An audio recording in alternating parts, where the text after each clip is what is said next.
Stillman and Company, 102.5, 106.3 The Game, streaming live on Twitter, Twitch, YouTube, and Facebook Live. We are live from the Busy Bee Plumbing, Heating, and Air Conditioning Game National Studios. Connor Newt is here today. Hello, Connor. Hello, Jared. So you were out on the practice field, Connor. You were my eyes and ears today at Titans practice. Was that exciting? It was exciting. Good. By the way, I do want to start the program off by mentioning, and I will discuss maybe a little bit more of this later, but I am keeping my thoughts with the Donic family today. As many people know, the passing of Willie's wife, Erin, was announced this morning. Erin Donic was one of the finest people I know. And I don't think that there's anything more I can say just to tell you how much, and I'm not just speaking about myself, but everybody around here, how much everybody thought of Erin Donic. Other than to say that she was truly one of the finest, if not the finest person that I knew. And so we'll be keeping the Donic family in our hearts and in our prayers going forward throughout today and for a long time, because this one is going to sting, because it already stings now. So yesterday, Chad Brinker got up in front of everybody and said that Brian Callahan has changed from year one to year two. He couldn't button his pants quick enough to talk about how great Callahan looks from year one to year two. And then today, Brian Callahan met with the media before practice. Why he meets with the media before practice instead of after practice, I don't totally understand. But he meets with the media now before practice instead of after practice. And he was telling everybody about how much he's changed, how much he's learned, the new and improved Brian Callahan. Here's what he said. I'm much more comfortable in the day-to-day, much more comfortable being in a position in front of our football team. As far as the leadership roles go, the accountability goes, those things have all become much more comfortable for me, which is good. There's still things that I strive every day to be better at.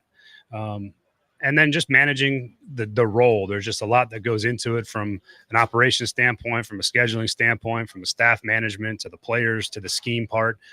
All of those things I've feel like I've improved tremendously in a lot of areas. And I'm really, really looking forward to getting year two underway. And I think my excitement and my enthusiasm for where we're at and our potential to be a good football team is really high. And a lot of that comes from, I think, my own confidence in the role as it is. So that's a short answer to probably what could be a lot longer. But I feel really good about where I've developed too, just like our players probably do in their first year to their second year. The new and improved Brian Callahan. I feel more comfortable leading the team. I feel more comfortable holding guys accountable. I feel more comfortable.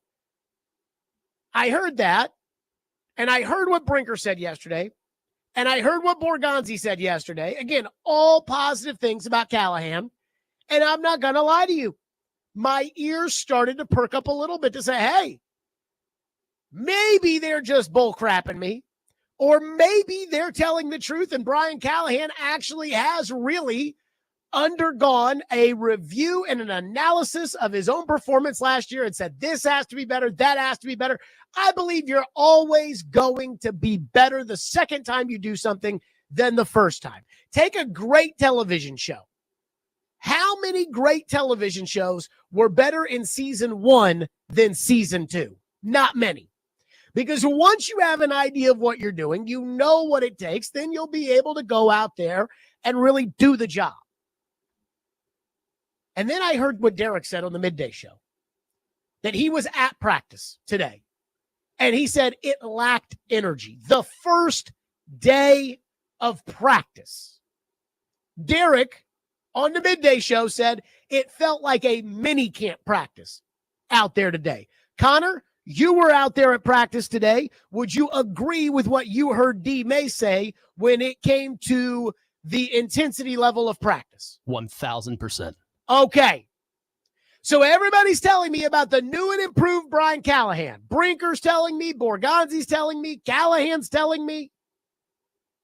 And then they get out on the practice field for the first day, and it doesn't even feel like the first day of practice? What does that tell you? And see, here's the thing about the first day of practice. The first day of practice is different than really all the other days. The reason that NFL teams now have the joint practices is because the teams get bored just practicing against themselves over and over and over again. So they get to go out there and play against somebody else.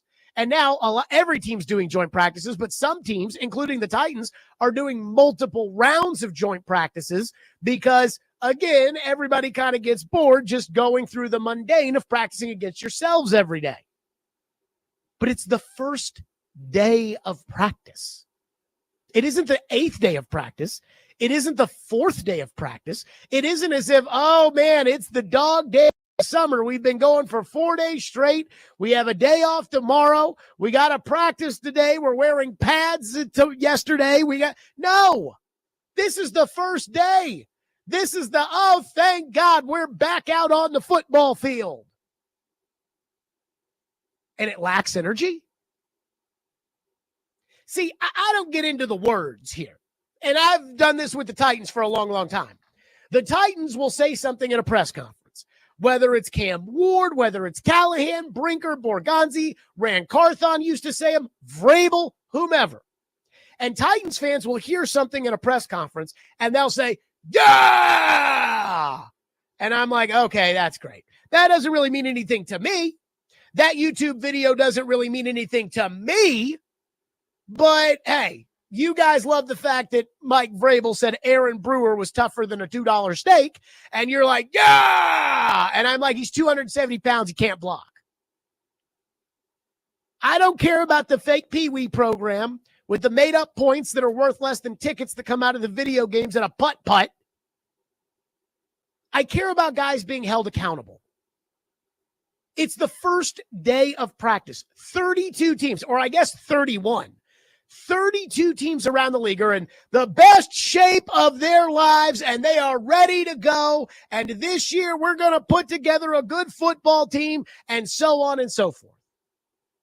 And this morning, when I heard Brian Callahan talk about the difference from year 1 to year 2, I thought, okay, let's see. Let's see if he can hold these guys accountable. Let's see if this year will be different than last year, when last year, nobody got held accountable. PT didn't block anybody. Starting right tackle. Will Levis didn't do anything right last year in training camp. I mean, I remember, again, the Seattle practices thinking this team hasn't gotten a first down today. And, oh, no, it was fine, Brian Callahan said. It was hot outside. It's okay. Don't worry about it. Jeffrey Simmons didn't get any sacks last year, and all he did was make excuses. During the season, special teams, a total disaster. Levis is turning the football over like it's candy. And week after week and game after game from the head coach, it was excuse, excuse, excuse. Well, everybody keeps telling me it's going to be different. Everybody keeps telling me there's a new and improved Brian Callahan, that he's holding guys more accountable, that he understands what it takes, that he knows now in year 2. Even Chad Brinker, he couldn't be more impressed with Brian Callahan. And yet, here's D. Mace, a fringe Hall of Famer, who is sitting there saying, hey, man, I didn't feel like there was any juice out there today at practice. And maybe it's because they weren't wearing pads, or maybe I'm just from a different... No, I think Derek Mason knows what he's talking about when it comes to intensity at training camp practice. On the first day, Hal Gill told me years ago, he goes, as an NHL player, the first game is the most exciting. He said it's really when you get like 10 games in that all of a sudden it starts to become a grind. That then it's like, okay, the traveling, and it's the middle of November, and the season still got 60 games, 70 games left. And it's like, okay, now we got to get ourselves up for the games. And it's kind of hard. It's not February, March where the playoffs are in sight. It's like, man, this is a trudge. But not the first day, not the first game. Last year, I was turned off when it came to Brian Callahan by the explanations that just kept getting crazier and crazier. If For instance, you remember when Callahan absolutely absolved Will Levis of any blame on a pick six he threw to Jair Alexander against Green Bay. So everyone over there tells me that this year the Titans have a new Brian Callahan leading the operation. And yet, I need to see it. I need to see it in order to believe it. I'm sorry. I just don't do the trust us. Just watch us. Just listen to us. We're telling you the new Pee Wee program has been put in. This is going to work. You'll see, Jared. And then I have Derek Mason out there saying, yeah, it lacked serious juice for the first day of practice. As D. Mace put it, again, he said it felt like a mini camp practice. Do we really buy the new and improved Brian Callahan? 615-737-1025. That's our phone number. That's how we're starting today. 615-737-1025 here on our program. Plus, the Titans, speaking of Callahan, they posted a fiery speech Callahan gave to the team. But there's one thing about this fiery speech that I could not get over. We'll get to that next. Stillman & Company, 102.5, 106 for the game.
The energy that I felt when you guys came back in the building. I feel your confidence. I feel your excitement, right? Our execution, our effort, and our elimination of sins, right? That's the Titans trio. You want to see execution, you want to see unbelievable effort, and you want to see a team that plays a clean brand of football. Those are the things that we're focused on. What I get motivated by is the way that you guys came into work today.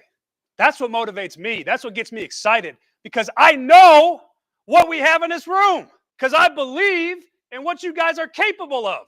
And when you come in the building and you wake up in the morning, that's what should get you going, is that you know you got a group of guys in here that have put a ton of time and effort into it, and that we're going to be a team that plays hard and makes life hell for any team we play, because we are capable of being a damn good football team. How many days until we play our first game? Anybody know? 47 days. So we should feel the urgency every time we walk in. It should be urgent as shit. We have to make each other better every day we step out.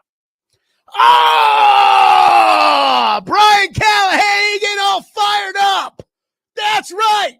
47 days to kick off. Let's go, boys. Let's go. Bring it in. Team on 3. 1, 2, 3, team. So, let me say this. The Titans put out that little rah-rah speech out on Twitter. Connor, have you seen the video of the Brian Callahan speech? I have not. So, it's on the Titans' Twitter. And I already know people are going to lose their crap at what I'm about to say, but I must have watched this video like 6 times. First of all, Brian Callahan, being like, I believe we could be a damn good football team. Make of that what you will. But there's one part of this thing that I could not get over. And it's why I kept going back and rewatching this minute-long speech. Brian Callahan had on a backwards Titans cap. Like he was wearing it like with the Velcro part facing, again, the bill to the back and the backwards cap. And I just kept seeing this and I thought, the head coach wearing a backwards cap. I know Dan Quinn does that, but I think Dan Quinn kind of is out of, I think he's out there in La La Land anyways. But that's the one guy I think in the history of football who's ever been a head coach that's worn a backwards cap. And my Uncle Mark 20 years ago used to go crazy when he would see players wearing backwards caps. And he'd be like, say we'd be a game and he'd be sitting there, he turned that cap around. And I used to always laugh about that. But it's one thing for the players to wear backwards caps. It's one thing to wear a backwards cap at your house or when you're out on the lake or whatever it may, but you're the head football coach on the first day of camp and you're trying to give the team this big fiery speech and you got your hat on backwards? What? And so I was sitting there thinking to myself, why am I so bothered by this? Are you bothered by it, Connor? Are you bothered by the head coach looking like a total stooge with a backwards cap on, trying to give this rah-rah speech to the team? Probably not to the level you are, but it is a little cringy to me. So I'm trying to figure out why I'm so bothered by this. So I asked ChatGPT, I said, why does it bother me that Brian Callahan in this rah-rah speech is wearing his cap on backwards? And here's what ChatGPT said. Quote, it bothers you because it feels like it violates what you subconsciously expect from a head coach, especially in the NFL where leadership, image, and authority are part of the job. Wearing a cap backwards is casual, maybe even juvenile or defiant in tone. And when it is, in bold, the head coach, you likely expect professionalism, authority, attention to detail, and a sense of command. Not the same vibe as a guy tossing a Frisbee at a tailgate.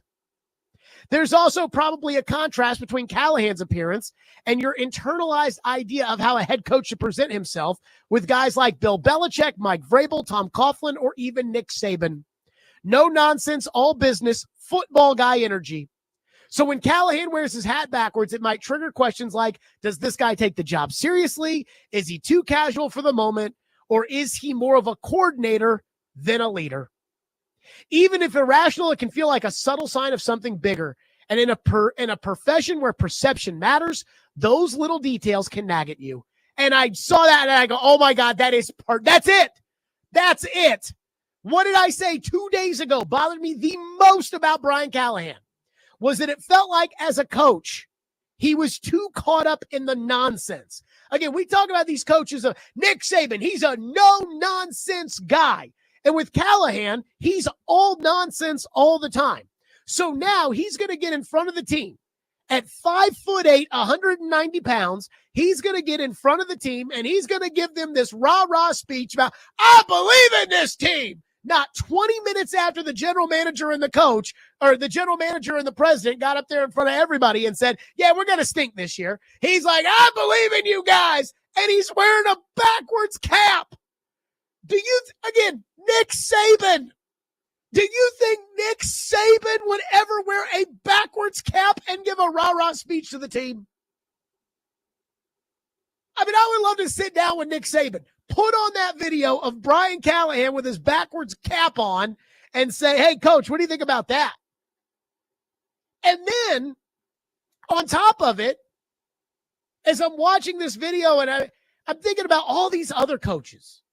You know, I watched the Football Life documentary on Tom Landry, and they talked about how Tom Landry, when it came to his relationship with the players felt like Tom Landry didn't have a soul because he was just coaching football. He couldn't be friends with the players. He couldn't have. Tom Landry wore a perfect suit and that token hat, that, hat that represented. And Brian Callahan's up there in front of the team with a backwards cap on. I mean, again, when people tell me things like, oh man, Callahan, he totally gets it now this year. This dude, he totally understands it. And then I see, again, the Titans put this video out there. The Titans put this video out there as like a pump up for our fans. Like, hey guys, Coach Callahan, he's letting them hear it. And he's got his cap on backwards. I'm thinking, what a clown show. Like, button it up over there. Let's go. And instead, we got the head coach with a backwards cap on. The 3-14 head coach with a backwards cap on. How about to hold guys more accountable this year? Oh, my goodness gracious. I saw that. I could not believe it. And I think it's right. Again, when it comes to a head coach, I want a head coach with authority. I mean, he's yelling and screaming in front of them, but does he have authority? I want a head coach with attention to detail. I want a head coach with professionalism. And he's out there wearing a backwards cap. A backwards cap is not what I think of when I think head coach. So, again, the Titans keep telling me about how great Callahan is. Even Borgonzi, who has no skin in the game when it comes to Brian Callahan. Mike Borgonzi did not hire Brian Callahan.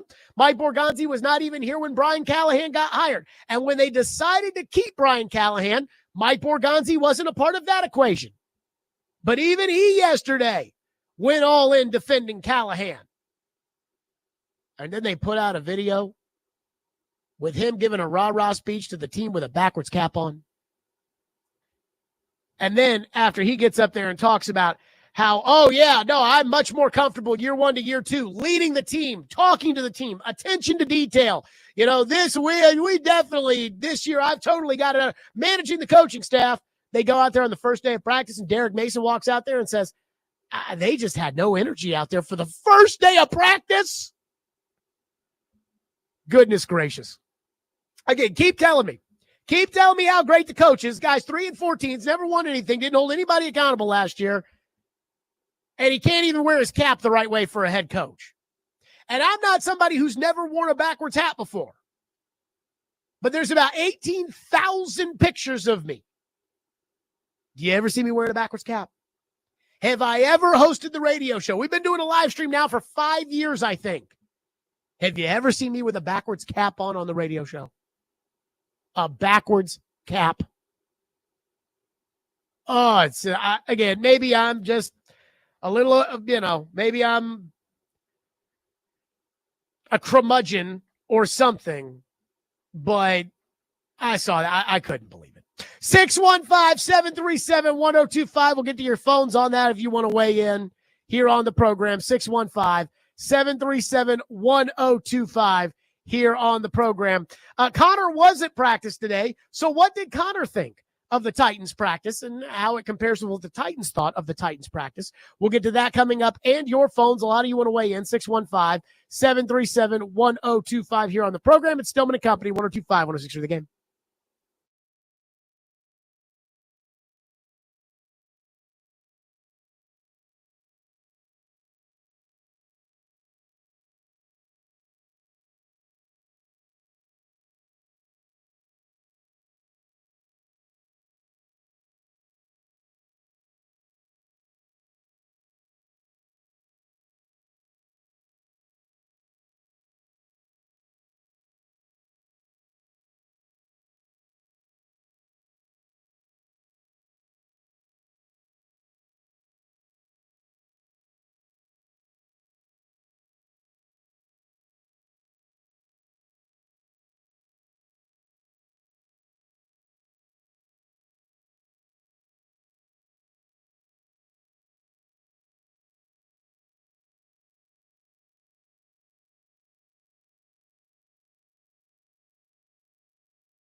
I think everybody been waiting on this moment.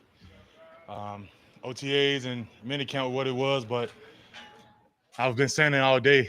Football is officially back. It felt great to be back on the field, moving around with everybody. I'm sure y'all saw what we started out with on the defensive side, them down 40 up downs. But, that just the mentality, from what I saw from the guys, like that's what we want on this defense, the mentality. We got to bring that mentality back. No matter who we're playing against, no matter who we line up against. Right now, it's all own teammates, but you got to have that mentality that we're going to do it anyway. Put your head down and go to work, and that's what I saw with them up downs. And, in transition to go against the offense, that was great. Got to clean some stuff up, but for the first day, man, like the energy, the excitement from guys when you walk into the building yesterday, today, it's there. And, we know what is well last year and don't want to really talk about last year, but, we know what it was and we know how it felt. The way we came in today was what we need as a team going forward. So it felt great to be back. There you go. That was Jeffrey Simmons today saying, hey, football is back today. Practice. You guys saw the intensity with all the up downs that we did today at practice. Up downs. Okay. So Connor Newt, you were there today because I heard Jeffrey Simmons after practice talk about practice like it was a good practice. Cam Ward said, it was mid, it was all right. But then D Mace was on the midday show and he said, man, it felt like a mini camp practice out there. It didn't feel like the first day of training camp. So you were out there today at practice. What were your takeaways? I 1000% side with D-Mace. There were times where I felt, what are we doing here? We're just kind of walking around. It's worth noting, I texted you this as soon as I saw it.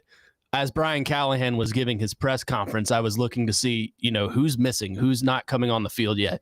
The last 3 starters to come out of the locker room, maybe even the last 3 players. You'll love this.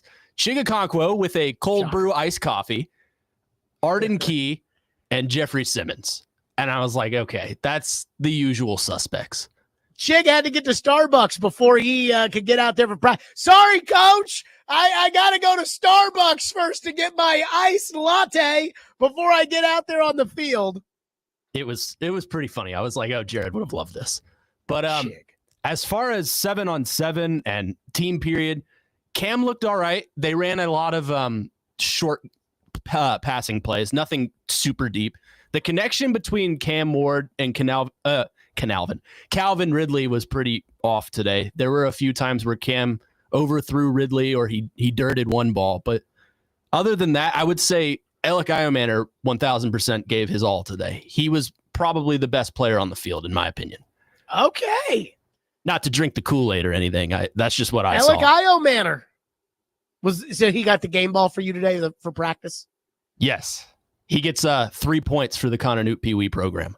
There you go. A +3 for him, -3 to Chig on the Pee Wee program for having to get his coffee before going out there for practice. So you just felt like they were just kind of, I mean, to sum it up for you as far as meandering around. Yeah, as they were meandering around. And to sum it up for you in one moment, again with Chigakonkwo, there was a DJ there. He was playing whatever music, and they played the Gritty song, They're all, the first team is all in the huddle, and Chig is off in the side dancing. That tells you everything you need to know.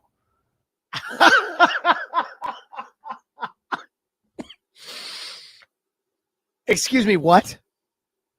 I'm so they're in the huddle. So, Cam Ward's trying to tell the guys, all right, shoot 90 right, zig 25, queen, X out, double wide, Q, X, double. He's trying to do that, and Chig's out there giving a dance while this is going on. It was like he was on America's Got Talent or something. He was just. Was Chig supposed to be on the field playing, or was he off to the side? I guess he was rotated out because I think Wiley was in, but still, I mean, shouldn't you be in that huddle listening to what you should probably be performing in the next run? Chig. So make of that what you will. Because everybody today is like, Jared, you're a hater. And I'm like, D-Mace is the one who said it. Connor was out at practice. He's the one that said it. One texter says, and our phone line is driven by WilsonCountyHunter.com, says, do you think the players were not energetic today at practice because they heard the press conference yesterday and heard how bad this team was going to be and wondered why they should even show up? I think that's a fair point. I did think about that, which is, again, I'm not going to get on Brinker and Borgonzi because I think it was the right call for them to tell the fan base yesterday, this is not going to be a good team. Do not get your hopes up. Do not think this is going to be a good team. But I also thought about it when I heard the backwards cap rant from Brian Callahan, where he's like, I believe in this team. And it's like, how can you be, all in on, I believe in this team, when at the same time, the general manager and the president of football ops just came out yesterday and told everybody that they don't believe in this team.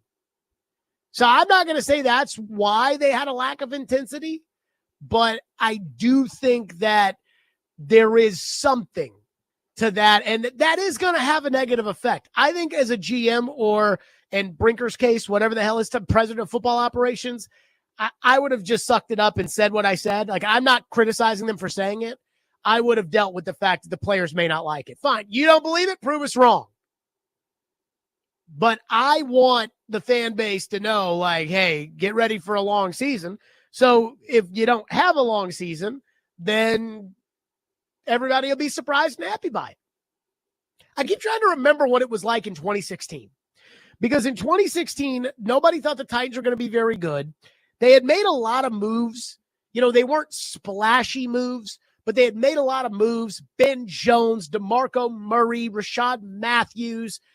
And for some reason, with Malarkey and his old pawpaws and John Robinson making moves and Mariota at quarterback, for some reason that year, I don't remember being optimistic about the season. I remember most people thinking the team was rebuilding and was going to be pretty bad, and they ended up 9-7. It was almost shocking at the end of the year. I don't think there's anything bad you could have said about that season. I remember they played a game in December at Kansas City, and Ryan Suckup is kicking a field goal from 55 yards away in minus 10-degree weather. And I'm sitting there watching him kick it. And remember, Andy Reid called timeout as Suckup had the first try and he was short. So he got a second try and he drilled it. And I remember he was going to kick it. And the Titans hadn't been good for 6 or 7 years. And I looked at my dad and I said, God, I've missed this. I miss when these games used to be competitive and good and matter and playoffs. And that was a shocker that year in 2016. But I don't remember the preseason and training camp, and I don't remember thinking, this team's going to be so bad. But I remember nobody thought that they were going to be good. But I don't remember everybody saying, oh, yeah, they're bad. Sean says that Callahan's rant sound hokey as hell. Colin Nashville says, Brian Callahan couldn't motivate me to get up to make a ham sandwich. Might be the worst motivational speech I have ever heard. That comes from Cole in Louisville. One of my buddies actually texted me before the show that I guess, the Titans have put it. I saw it on Twitter, but I guess it's on TikTok and YouTube shorts and all that kind of stuff too. The Callahan backwards cap speech. And he said, and to think that they hired this guy over Mike Vrabel. And I did kind of laugh, and I'm like, yeah, it's kind of hard. One texter said, you're really ranting about a backwards cap. I got to say, yes. I mean, I can't get over it. I must have watched it 10 times. I think a lot of you are thinking the idea of a backwards cap more than what Brian Callahan looked like in a backwards cap. I saw this, and I'm like, who is this guy preaching in front of the team? Again, there's Nick Saban and there's that, which I don't know. Joey from Gallatin says Brian Callahan's speech was reminiscent of John Hines telling everybody that the Preds are going to be hard to play against.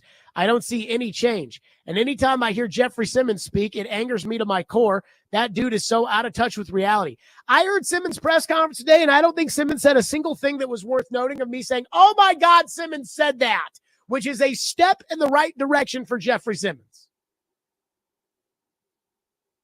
So I'm going to give him credit there that I listened to an entire Jeffrey Simmons press conference.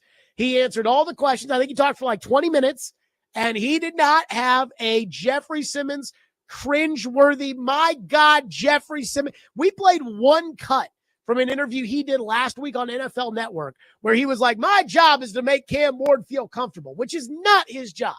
And he started it off by saying, we don't get the respect we deserve. And I'm thinking, you were the worst team in the league last year. You don't deserve any respect. And Cam Ward doesn't get the respect he deserves. And I'm like, oh, my God. Well, again, 20 minutes of Simmons. Not one moment today where I said, oh, my God, I can't believe it. Got to give credit where credit's due. Very easy to complain about what Simmons says 95% of the time. If there is a 5% where he holds a whole press conference and says mostly everything the right way, tip your cap. Although Brian Callahan would have to reach behind his head to tip his cap because he got a backwards cap on. Oh, my goodness. Hey, I can't get over the cap. One texter says, the hat is the same analogy for the Titans as a whole. If this offense puts up 30 points a game, then fine. But when you are as bad as they are, you have to do everything by the book. You know, I agree with that. Now, once you become an established, successful brand, you can do whatever you want. And then all of a sudden it becomes colorful. It becomes part of your personality. It's swagger. But until you've walked the walk, it's just unprofessional. That's what it is. That's how I feel about the Titans. You know, Joe Burrow on the Netflix documentary, he's sitting there with Jamar Chase and T. Higgins, and they're talking about vacation spots or how he bought the Batmobile or whatever. And nobody's going to look at that and say, you know what?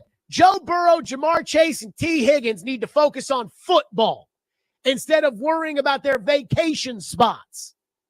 But because Joe Burrow, Jamar Chase, and T. Higgins put up about 800 yards a game of total offense and 7 touchdowns, nobody's going to say anything about that.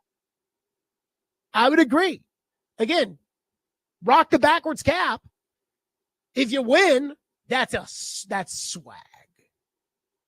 But when you're trying to establish yourself, when you're trying to get people in the town with which you coach to take you seriously, and you've got on a backwards cap and you're trying to give a rah-rah speech, it's hard for me, again, to compare it to Nick Saban. One texter says, what if Amy wants a manager and not a leader because she can't handle a leader that will go to her and point a finger and say, I need this, I don't need that? I don't think it's that. As much as I think it is, Amy wanted the opposite of Mike Vrabel. And you've got the opposite of Mike Vrabel. If you had to say to me, who do you trust more to develop an offensive scheme, Brian Callahan or Mike Vrabel? The answer is Brian Callahan. Brian Callahan's a nicer guy than Mike Vrabel. Brian Callahan is more understanding than Mike Vrabel. He's nicer to the media. He kisses more ass than Mike Vrabel. That's what she got. And it wasn't like Vrabel was doing everything right. It wasn't.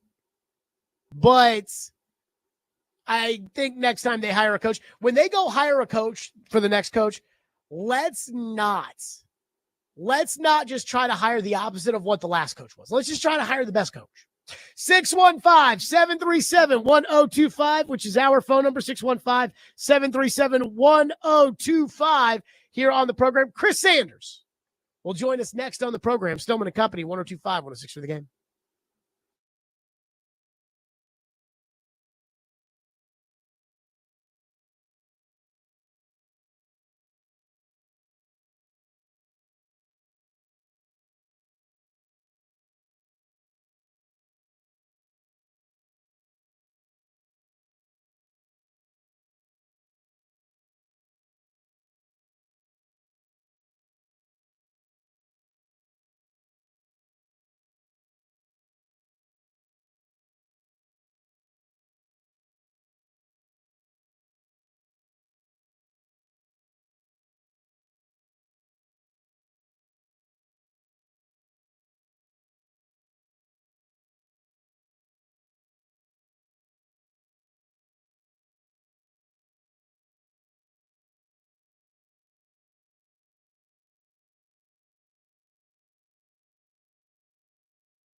First day of practice in the books for the Titans. I was not there today. Connor was there, said that he felt like there was a lot of just meandering around. D. Mace on the midday show said that it felt like it lacked intensity. It did not feel like the first day of practice. He said it felt like a mini camp. Chris Sanders joins us now on the program. Chris Sanders, when you hear a Derek Mace say that he felt like practice lacked intensity today on the first day of camp, what's that tell you? I mean, I'm not saying it's concerning, but it's a little concerning because when you get to the first day of practice, you're excited. Everybody's running around and wanting to make plays, and you hear the first thing you hear is a lack of intensity. I'm not saying it's a concern yet, but you got to start building your identity, and you start building your identity from the first day. Listen, when I first came out to camp, there was fights on the first day when you had Blaine Bishop, Marcus Robertson, Stevie J, guys like that. They practice hard on the first day because we had an identity we want to win. I'm not saying this team doesn't have an identity, but man, if I'm coming in the first day of practice and D. May says that there's a lack of intensity, I'm not saying it's a concern, but it's a little head scratcher. What do you make of the Brian Callahan situation? And what I mean by that is Chad Brinker and Mike Borgonzi yesterday said, man, Callahan, he's got a real command of this team, and he's been great this offseason, and he's made a lot of progress. And Callahan today said he really grew from year 1 to year 2. And then D. Mace is out there saying they don't have intensity on the first day of practice. It's hard not to put that on the coach. What do you make of the new and improved Brian Callahan? Yeah, but see, it's not just Brian Callahan. Brian Callahan is the head coach of the Tennessee Titans. You got to have players that's going to lead. When you talk about leaders on this team, Jeffrey Simmons is supposed to be a leader. So if I'm lacking intensity and guys are walking around or guys are just kind of just chilling, as a leader, I go and pull guys aside. Okay, listen, do we want to win? Do we want to make a run at the AFC South? Do we want to go to the Super Bowl, or are we just going to be a mediocre team? So it doesn't just start with your head coach. It starts with the players. And if you don't have a player-led team, you have to have the coach to get you excited. Another head scratcher. I just think that's a concern. Chris, the Titans put out a video of Brian Callahan giving a rah-rah chant to the team. I heard that. I couldn't get over the fact that he was wearing a backwards cap while he was doing it. He looked like a slob, sitting there telling it like with the backwards cap on, like, hey, I believe in you guys. Now let's go out and go smoke something, like let's go out. Your reaction to that? Am I too over the top? Robbie Stanley says I'm a 95-year-old man. I mean, I could not do the backwards cap. Your thoughts? Oh, it's not just a backwards cap, but I just think sometimes it's the voice with the cap. Sometimes, I mean, if I'm a tough, big, physical guy, I'm not saying Callahan's not, but if I'm a big physical guy, I'm going to have a hat backwards, show a little intimidation. But when you have the physique of Justin Bieber and you're trying to have your hair back, it's just a little different, and it's coming off kind of a little different. So I'm just being careful when I say that. You're being careful.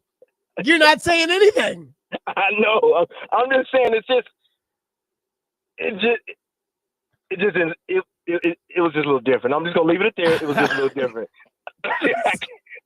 Chris Sanders with us on the program. So what did you make of Brinker and Borgonzi yesterday basically coming out and saying this team's not going to be very good this year? Listen, that is a bad thing to say. I mean, you're saying all these other things that are good and everything that are positive, and basically you look at each other saying we're not going to be a good team. So if you don't have your leaders, having that confidence, even though you might not be a good team, then you don't think that's gonna trickle down to the players. I mean, even though if the team is not gonna be good, I think they're gonna be okay. But you still want to have that confidence. You still want to have that little swag. You still want to have something, some chutzpah of yourself to say, you know what? Even though we're not gonna be good, I'm still gonna tell the media, I'm still gonna tell the league that we are going to be good, and that's the approach that I would have taken. If Floyd Reese had said, by the way, nice use of the word chutzpah there. If Floyd Reese had said, when asked about the Super Bowl, well, that's the goal, but we got a lot of work to do on this team, how would you have felt as a player? Hey, I mean, it's kind of like watching different strokes when Willis would say so, or Gary Cohn would say something crazy. He'd be like, what you talking about, Willis? If he would have said that, If Floyd Reese would have said that, we'd have looked at him like, man, do you believe in us? Do you believe in, the coach? Do you believe in the players that we have in? But the guy that Floyd Reese said, he would basically say, there's some things that we need to improve, but I still believe in this organization. I still believe in these coaches, and I still believe in this player. So when I have my guy, Floyd Reese, saying those things, I'm going to run through a wall. Why? Because he believes in what we're doing. He believes in our identity, and he believes that we're going somewhere. So that's but don't you think, Chris, don't you think it was a good idea for Brinker and Borgonzi to be honest with the fan base about what to expect this season, as opposed to how it's been the last couple of years where, we're going to be good, and then they're awful? No, but you can't do that. You can't come out and say, well, we're just going to go out here and we're just get win one for the Gipper. A lot of people are not going to follow you in that aspect. The thing about it is because I coach at Montgomery Bell Academy, 90% of my talk is motivating. Is motivating guys to run the route, motivating these guys, but making them believe that they're the best receivers best receivers in the state. So if I'm a general manager, if I'm a head coach, I'm going to make sure I motivate these guys and make them believe that they're the best in the league. I'm not going to come out and say, well, let's just chalk one up. Yeah, we got a rookie quarterback. We got an offense line that's okay. We got a secondary that we don't. You don't say those things like that, because if you don't believe, they're not going to believe. But if you believe, they're going to believe. That's the difference. Chris Sanders with us on the program. Chris, I know you've known Willie and Aaron Donic for a long time. Yeah. And so I do want to just give you some space here. Yeah. If you want to say some words. Again, Aaron passed away yesterday, and we're all keeping Willie in our thoughts. So I just open the floor up to you. Man, I appreciate it, man. I hope Willie's listening. Just let him know that, where he's in our prayers, and we love him. I don't want to just love him as a brother on the radio, but I want to let him know that I'm a brother that you can count on. And I know a lot of times we always say this, and it sounds cliche, is that, let's just pray for him, pray for the family. But I want to do something different. I want to actually pray, take about 30 seconds, just pray for him and his family, if that's okay. So I'm just going to pray. Heavenly Father, we just thank you for this opportunity. We lift up Willie and his family. We had a tough situation, but Father God, I just pray that you cover their family, cover Willie. I know this is a tough time, but let them know that you're here to comfort them, Father God. I just pray for his kids, his family, and everything that's going on, Father God. Let him know that he's covered, not just by a band of people, but with a band of brothers with 102.5. So, Father God, we thank you, we trust you, and cover him in Jesus' name. Amen. Amen. Chris, I appreciate it, and I know Willie does too. Appreciate you, man. Hey, tell Willie I love him, man. Appreciate you, brother. Absolutely. Chris Sanders joining us on the program here. And again, the news today that Willie's wife, Erin, passed away battling a year-long battle with cancer. And it's tough, real tough. 615-737-1025. Stillman and Company. We continue. 102.5, 106 for the game.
Stillman and Company, 102.5, 106.3 The Game, streaming live on Twitter, Twitch, YouTube, and Facebook live from the Busy Bee Plumbing, Heating, and Air Conditioning Game Nashville studios.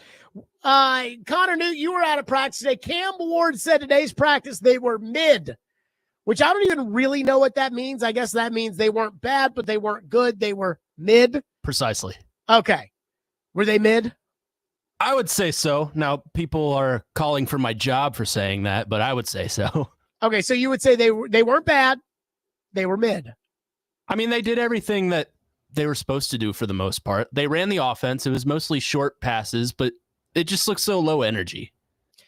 Give Cam Ward a grade for his performance today on the practice field. I give him a B. He wasn't awful, but he wasn't, elite, to say the least. So it's funny because, again, people are treating Cam Ward. When I was listening to this press conference and the questions are, how do you deal with all the attention of being the number one pick, Cam? And it's like, deal with all the attention. He's got the least amount of attention in the history of number one picks. How do you deal with all the attention? Regardless, today, Brian Callahan said Cam Ward is going to get the lion's share of the number one reps at quarterback, which doesn't surprise me. Although they did say there was going to be some big competition, and it doesn't feel like there's actually going to be some big competition, whatever. But what I've been saying all along when it comes to Cam is I'm worried about putting him out there and getting him absolutely murdered and annihilated at the beginning of the year. And so I listened to the questions and the answers when it comes to the Cam Ward press conference. I listened to what Brian Callahan's asked about when it comes to Cam Ward. And the one thing I feel like that is consistently getting overlooked might be the single most important thing.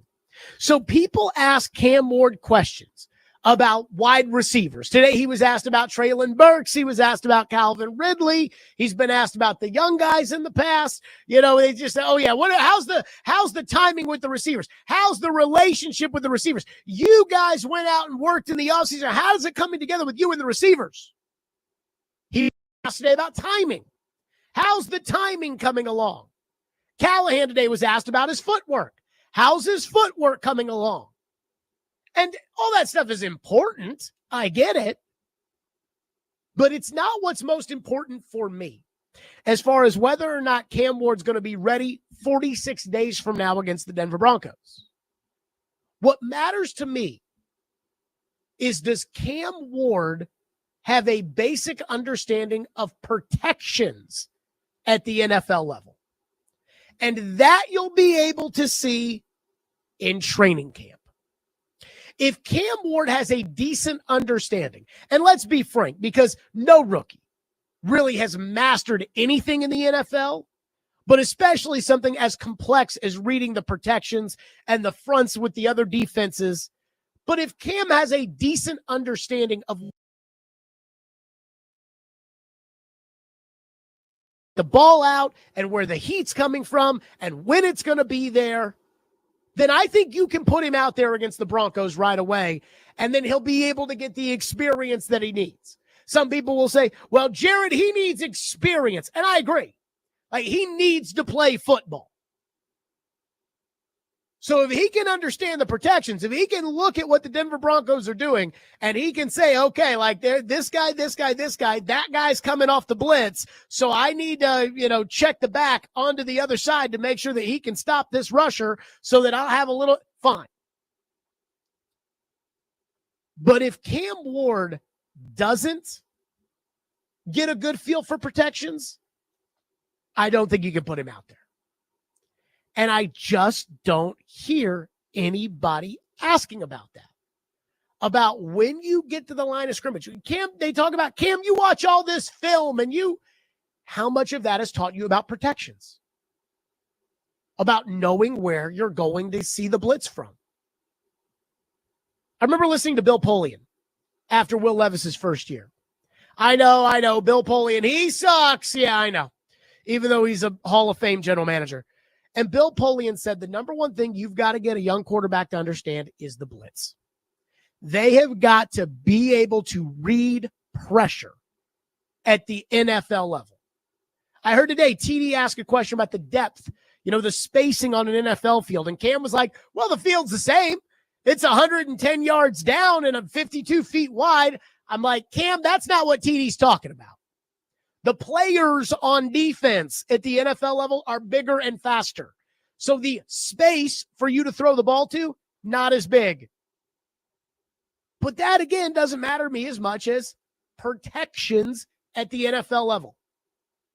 I know Will Levis loved football. I know Will Levis tried his hardest. But the one thing that I feel pretty certain about is Will Levis had no idea how to read a defense. No idea how to read the blitz, did not know where pressure was coming from. And that got him killed. And I'll be honest, I think Marcus Mariota, even as a veteran quarterback, towards the end of Mariota's tenure with the Titans, I think Mariota really struggled understanding protections. That's why when Ryan Tannehill took over, especially with Arthur Smith as his coordinator, but Ryan Tannehill right away was very good at diagnosing blitzes and defenses. I remember there was a game they played out in Oakland in 2019 where the Titans went into Oakland and just beat the crap out of the Raiders. And after the game, John Gruden at the press conference said, I just don't know what you're supposed to do with Tannehill out there, man. You just go out there, you put in a defense that's going to try to stop the run, and Tannehill checks out of it, and he'll throw the ball down the field. And then if you protect against the pass, Tannehill turns around and hands the ball to that big beast in the backfield. I just don't know what you do.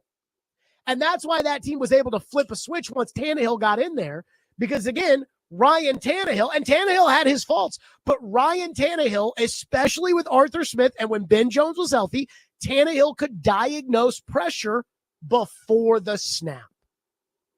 Again, I'm not saying that Cam Ward needs to be an expert before he gets out there on the field.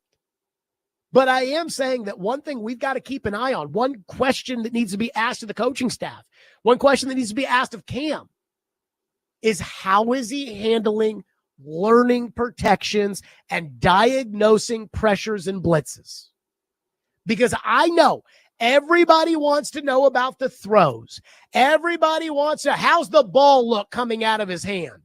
Everybody wants to know about the arm strength, throwing it down the field. Oh, how'd the deep ball look? Did he connect to Ridley with it? Did he connect to Io Manor with it? Did he? And so on and so forth. But when I hear a young quarterback talk about watching film, and I hear about the talk of how important the QB room is, and how important having Brian Callahan as the coach is, and how important Bo Hardigree has been as the quarterback's coach, what I want to know is, where is Cam in terms of processing the protection? Because as much as we get excited about a big touchdown pass, as much as we love a big playmaking receiver, as much as footwork matters, as much as arm strength matters, can he make those throws? Can he? I think we've learned over the last couple of years of watching Titan football, if you can't protect, you can't win. And yes, a lot of the protection issues with the Titans had to do with the guys doing the protecting. We all agree. But at the same time, you've seen Tom Brady play quarterback. You've seen Peyton Manning play quarterback. You've seen Drew Brees play quarterback. When those guys are going up to the line of scrimmage and they're pointing out, 53's the mic, 53's the mic, and they're making checks at the line of scrimmage, it's because they understand the protections. If Cam doesn't understand the protections, he can't go on the road week 1 at Denver and play on a silent count in that atmosphere against that defense, or else he's going to get killed. And now Brandon Allen's the quarterback for the rest of the year. Can't have that. So that's the thing I want to see, and I want to hear about is not, how's the relationship coming along with the receivers? I don't care about that. That stuff always gets itself worked out.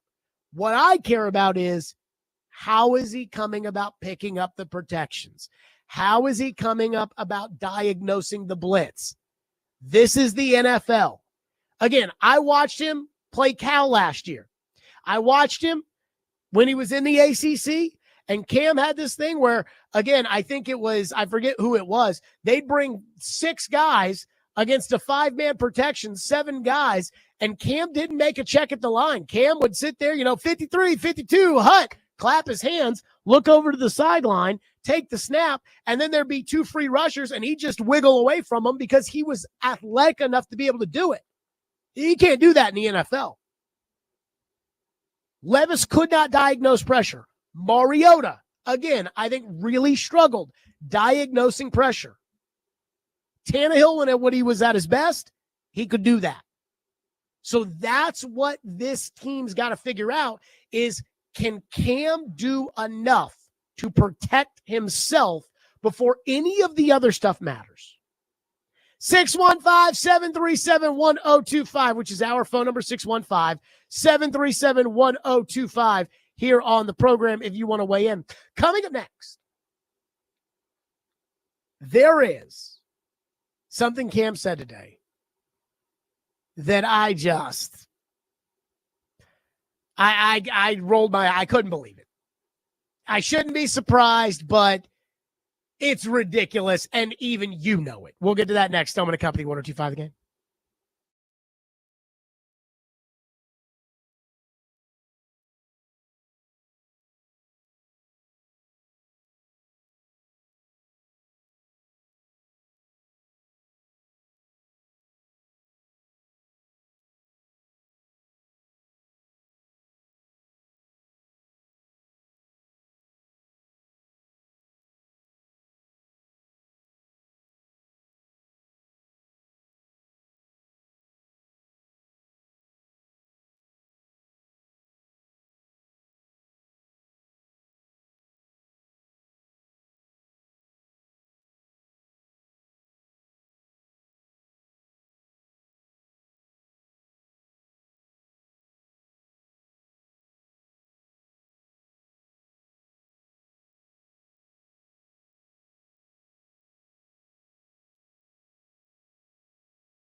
Last 3 questions right here, guys. Simple question. The team you put on the field tomorrow, can that team win the Super Bowl? Listen, that's always the goal every year. Yeah. We also realize we have a lot of work to do on this roster. That was the big one yesterday from Mike Borgonzi. Him and Chad Brinker like, oh, we don't know how to answer that. And then they say, no, we got a lot of work to do. So, again, I say, hey, at least they told you the truth. I know people get mad because sometimes the truth hurts, but at least they told you the truth. So Cam Ward today was asked, I don't even remember the question, but Cam Ward was asked about the receivers or something. And Cam Ward said this, and if I was this coach, I would have ripped him for saying it, but here's what Cam Ward said today. Obviously, you've been back for a couple of days. I know you've been working out with guys in the offseason. How much did that help make today a bit more seamless? Real good, just from an understanding of how they're going to run their routes, to them understanding, my ball placement where it needs to be, allow them to make plays at the field.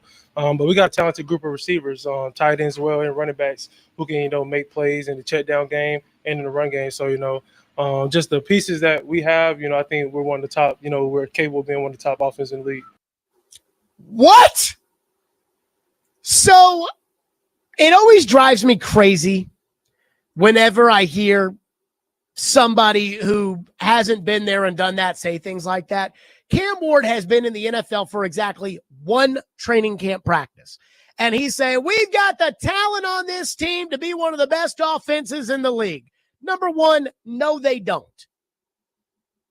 Cincinnati has Jamar Chase and T. Higgins. You don't. Philadelphia has A.J. Brown, Devontae Smith, Saquon Barkley, and Dallas Goedert. You don't.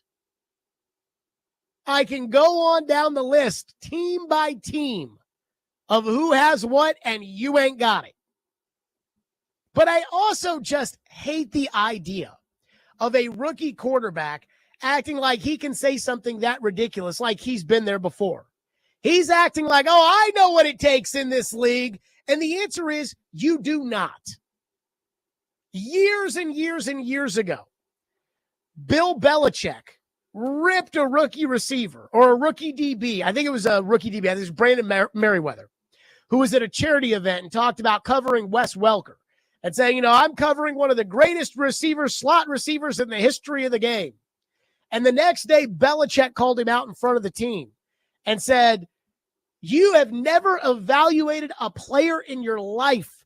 You don't know who the best slot receiver is. You don't know anything.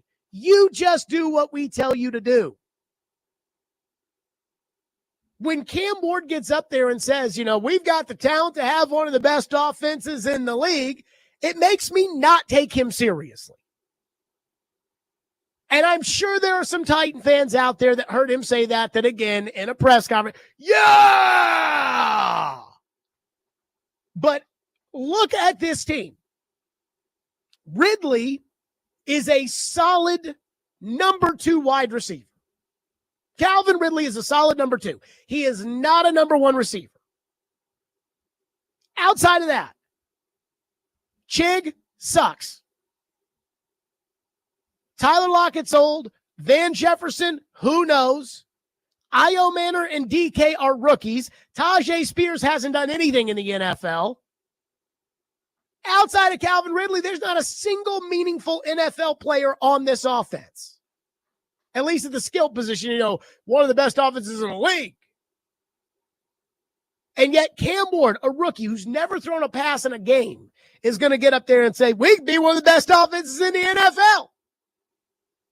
It's not that easy, Cam. Again, the question was so simple. Hey, you've spent time working with your guys in the offseason. How's that? Yeah, we got a lot of work getting into, blah, blah, blah. You can compliment your guys, but to say we could be one of the best offenses in the league, what do you know about being one of the best offenses in the league? You've never played in the league. I remember when Chad Brinker said in the pre-draft press conference that Cam Ward is confident, but he's not cocky. And then I've heard some of the things Cam has said, and it does rub me as a little cocky. You think it's that easy in the National Football League To just snap your fingers and take a bunch of nobodies and say, hey, they're going to be one of the best offenses in the league, and they're going to be one of the best offenses in the league? You think it's really that easy? I'll never forget years ago before the Bengals playoff game, somebody asked Vrabel a question. I think it was a TV person, and TV people ask questions for that 20-second soundbite they're going to run in their 1 minute and 30 seconds of sports coverage that night. And they asked Vrabel a question, what is it about Burrow and Chase that make them so good? And Vrabel, who can't help himself, said, what do you mean? He was the first pick in the draft and the fifth pick in the draft, i.e., they're really talented players. When it comes to this team, you don't have that.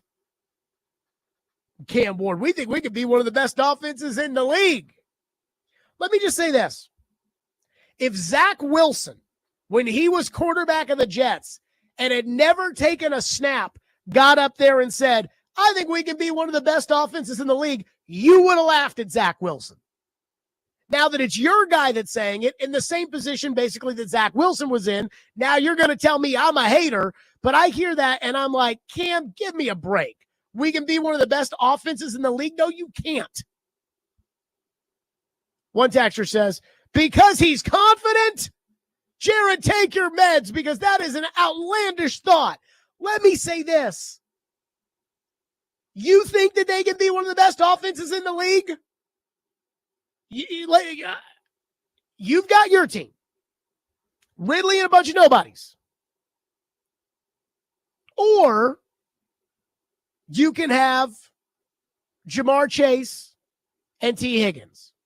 Or you can have Jordan Addison and Justin Jefferson. I mean, you could just pick a random team and say, hey, look at their skill position players. And their skill position players are probably better than yours. Best offense in the league. I mean, again, confidence and ridiculous. There's a difference. Lincoln is up next. Our phone line is driven by WilsonCountyHyundai.com. Lincoln, thank you for calling. Thank you for waiting. You go ahead. All right. Thank you, Jared. I wanted to touch up a little bit on your segment earlier about Cam being able to read pressure and make reads in defense. Sure. So one of the things I've noticed with the Titans schedule is that two of their hardest games all season are in week 1 and week 2. And the reality is, with this quarterback room, Cam Ward's probably going to get some playing time this season. But I just can't help but feel like there's no reason for him to be out there until at least week 3. And I understand that he needs his playing time and he needs to develop. But, I just can't see a scenario where with this offense, we put him out there week 1 in Denver against that defense and against Sean Payton, and it goes well. And so I just say what you will about Brandon Allen, but he's been in the league long enough to at least manage the game. And so here's what I would tell you. Thank you for your call, Lincoln. If I were the Titans, Brandon Allen would be the starting quarterback week 1 against the Denver Broncos, and Brandon Allen would be the starting quarterback week 2 against the LA Rams. So I would agree with you. I think that the 3 toughest games this year are Denver, the Rams, and the Chiefs at home. The Titans actually don't have a really tough schedule. I mean, maybe if you want to throw Houston in there as one of the tougher teams, maybe. But I think Denver on the road, I don't think there's any way to win that game. You're going to be at a silent count, one of the loudest, toughest places to play. The Rams have Verse and Fisk. I mean, the Rams are tough. And the Rams last year, really found themselves at the end of the season in the post-Aaron Donald era. I mean, they went toe-to-toe with Philadelphia in that division round playoff game in the snow. I think if I were the Titans, I would be telling Brian Callahan, Brandon Allen goes week 1 and week 2, and then we'll reassess before week 3 against Indianapolis. I mean, Cam should play this year. I think the way I would do it is I would put Cam out there week 3 against Indianapolis if Cam's ready to go against the Colts, because the Colts defense is certainly nothing like those first 2. And so then the offensive line, which is a new offensive line. The left tackle has never played with the left guard before. The center is coming off of an injury. He's never played with the right guard before, and the right guard's never played with the right tackle, and the right tackle is changing positions and has never played right tackle in the NFL. So it's going to take a little bit of time for those guys to gel. And, PK says things like, they need to be ready to go week 1. And it's like, that's just not going to happen. So you give the offensive line a couple of weeks to gel, which I think they're going to need. And then Cam goes out there against Indianapolis, which certainly is not as intimidating as Denver or the Rams, especially when it comes to the pass rush.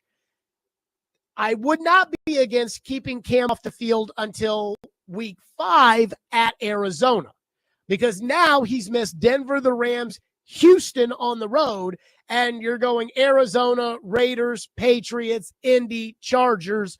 That's not the same as the Broncos on the road against that top 10 defense. That's what I would do. What they're probably going to do is they're probably going to play Cam right away. And what does not matter to me is who gives you the best chance to win against Denver. That does not matter to me. Because, quite frankly, I think that an argument can be made Brandon Allen gives you a better chance to win against Denver than Cam does, just because you're going to be silent count. And I think that Brandon Allen understands how to manage a game better than Cam Ward at the NFL level at this point. That said, I think they're going to do what a lot of these bad teams do, and they're just going to run the quarterback out there and say, okay, you're going up against the Denver Broncos. Knock them dead, Cam, which I think has led to a lot of regression amongst these quarterbacks and why a lot of these guys bust. 615-737-1025, more of your phones. 615-737-1025 here on the program. So a lot of people seem to be really upset about this Brandon Allen thing. Paul wrote a whole thing about it in a story he wrote about, like, how can they have Brandon Allen as the guy behind Cam Ward? And yet, there's one name in particular I wonder if you people would be that upset with if that was the backup quarterback of the Titans. We'll do that next. Stillman and Company, 102.5, 106 for the game.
mentioned the guys in your room.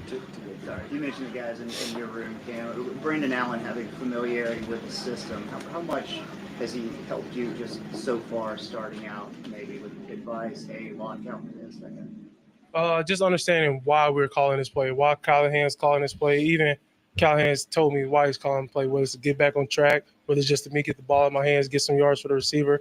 But just him having familiarity with the offense, I mean, it's going to help me, especially throughout the season. And just he knows what Callie's thinking because he's played for him. So, I'm excited to have him in the room with me.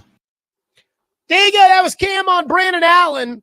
And so a lot of people yesterday, when the Titans said, no, we're fine at quarterback, Brandon Allen's going to be the backup, a lot of people were like, what? Paul wrote about it, saying in his article at paulkaharski.com, quote, a good alternative to Allen may not come free, and odds are high the team will value his time in the playbook and at practice more than the level of upgrade they can get as a cut after camp. They've got to do better than Boyle as the practice squad guy, as the quarterback is one hit away from being one hit away from starting. But sure, it's Ward or bust, PK writes. And PK wrote that he couldn't believe that if Will Levis isn't going to be there, that they won't try to do better than Brandon Allen. And I cannot get out of my head how many Titan fans are underselling what Brandon Allen is. I spent all offseason telling you guys that Brandon Allen was going to be the backup quarterback. Well, but Will Levis got benched last year for Mason Rudolph. Mason Rudolph is a backup quarterback. The difference between Mason Rudolph and Brandon Allen is minuscule. And you spent all offseason telling me I was wrong, and they spent all offseason pretending there was going to be a quarterback battle between Cam Ward and Will Levis. And yesterday, Mike Borgonzi told everybody that Brandon Allen is the backup quarterback, and they don't need to add another quarterback with Will Levis out for the season. And for some reason, everybody hates it. But here's the question I want to ask you all. When it comes to backup quarterback play, and it comes to who the backup to Cam Ward is, how would you feel if it was Josh Dobbs? Remember Josh Dobbs a couple years ago when they signed him off of somebody's practice squad and he came in and started the last two games and gave you a shot to make the playoffs in that Jacksonville finale?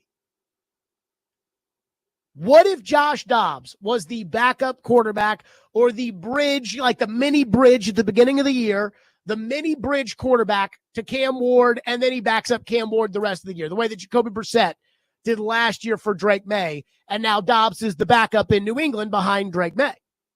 Would you guys be complaining about the backup quarterback position as much if that were the case? I'm going to guess no. If it were between Josh Dobbs and Will Levis and there was only one roster spot available, who would you rather have be the guy in the room with a young Cam Ward? My guess would be the smarter, more experienced Dobbs. Do you know what the depth chart in San Francisco was last year at quarterback? Brock Purdy 1, Brandon Allen 2, Josh Dobbs 3. Brandon Allen was ahead of Josh Dobbs on the depth chart last year. This is how it works in the NFL. Drake May, young quarterback in New England. Josh Dobbs is the backup. Bo Nix, young quarterback in Denver. Jarrett Stidham is the backup. J.J. McCarthy, young quarterback in Minnesota. Sam Howell is the backup. Caleb Williams has Case Keenum or Tyson Badgett. Brandon Allen is the guy who backed up Joe Burrow in Cincinnati and almost had to go into the Super Bowl. Remember, Burrow got hit about 35 times in that Super Bowl, and at the end of the Super Bowl, Burrow was kind of grabbing his knee. Brandon Allen almost had to go in the fourth quarter of the Super Bowl for the Cincinnati Bengals. But he's not good enough to be the backup quarterback here. He's a backup quarterback. And when it comes to a higher priced backup quarterback, the Titans are not in the business of spending money this year. Have you guys noticed that? They spent money on one guy, Dan Moore. Outside of that, they spent very little money this year. They've got a 7th-round, second-year player in James Williams as their starting inside backer because they're not going to spend any money this year. It's all bargain basement nothing. A guy comes free and Titan fans are like, what about him? They're not going to pay. So the Titans aren't going to pay for a legitimate backup quarterback. They're paying Brandon Allen, 1 point something million. Daniel Jones, if you had wanted to bring him in there, would have been $10 million. That's how much it costs.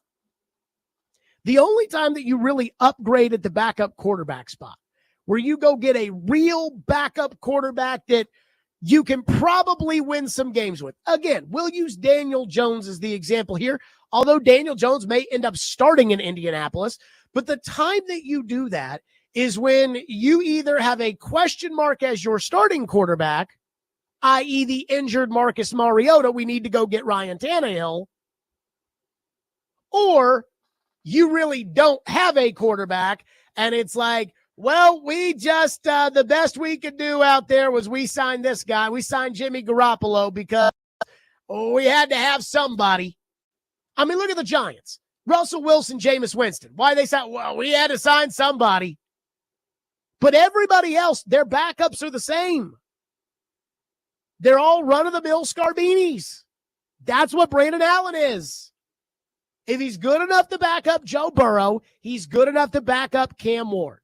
I promise you there would not be as much complaining if Josh Dobbs was the backup quarterback here, and Brandon Allen, according to Kyle Shanahan, is better than Josh Dobbs. But what does Kyle Shanahan know about quarterbacks?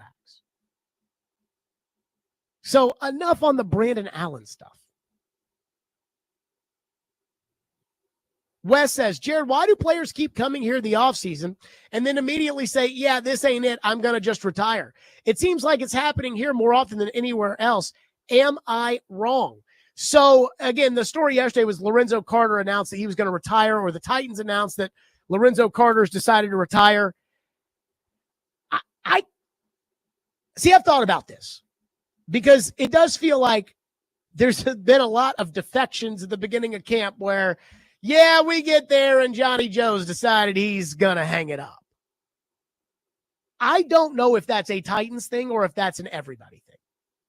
Last year, Sadiq Charles was the starting guard for like the first 2 weeks of camp, and then he quit. That was weird. That was all screwed up. The Lorenzo Carter one, we've seen that. Where the general manager comes out there and says, yep, and Johnny decided he just didn't want to show up, so he's going to retire. That seems to happen more often than not.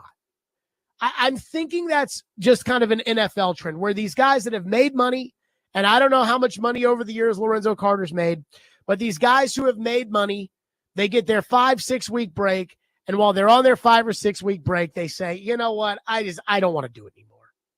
Like, I've had enough. Like, I'm good. I've had a nice 7-year run in the NFL. I'm good.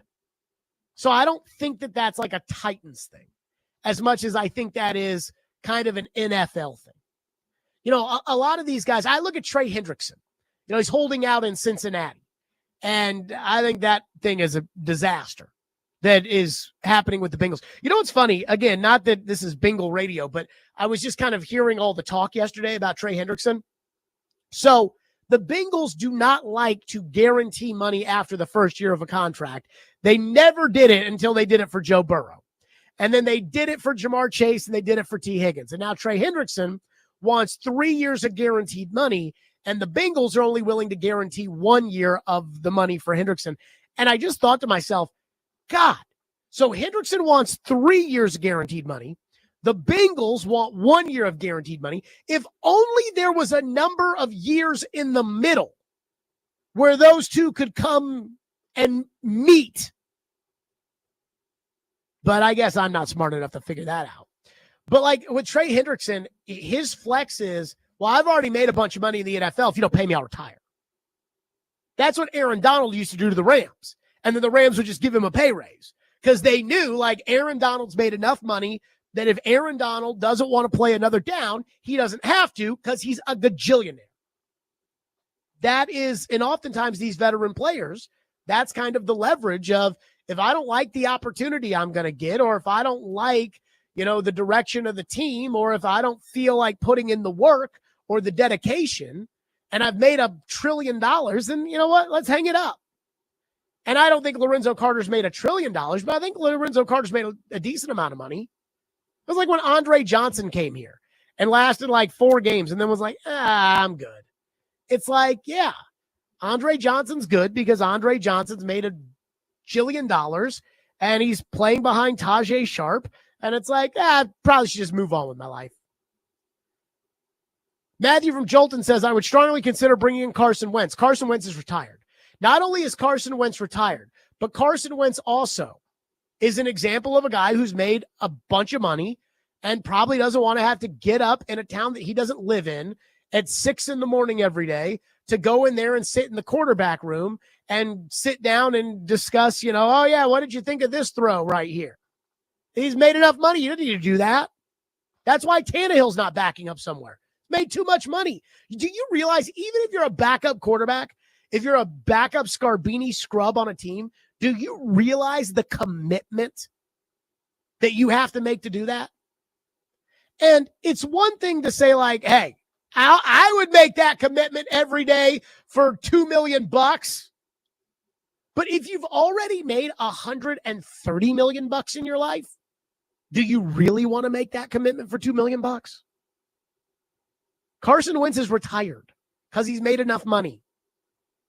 And again, Amy's not paying for you to go get better players. Have you not figured that out? Like, that's why you have no starting corner if L'Jarius Sneed doesn't end up, because she's not paying for that. 615-737-1025. There is a story in NFL land that I got to say, I don't love. I don't think it'll be the end of the world. It certainly won't be the end of the world, but I don't love it. We'll get to it next. Stillman and Company, 102.5, 106 for the game.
Stillman and Company here on the program. So there is an NFL story that has come out that I'll tell you, I'm not surprised by it because there have been a lot of rumors about this, but I think this is bad for football fans.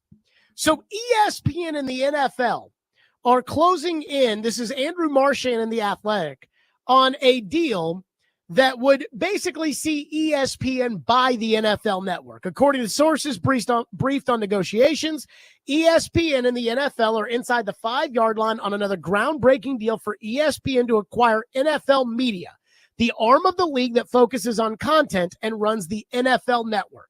So basically, this would be a multi-billion-dollar deal, and it would give ESPN ownership of NFL Network, NFL Red Zone, and the other NFL Plus and the other things that the NFL operates.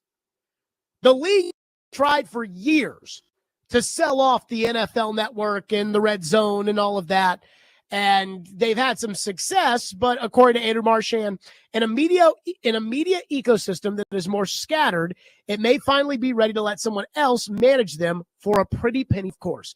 The exact amount of money or equity that Disney and ESPN would pay is not yet known, but it will be enormous.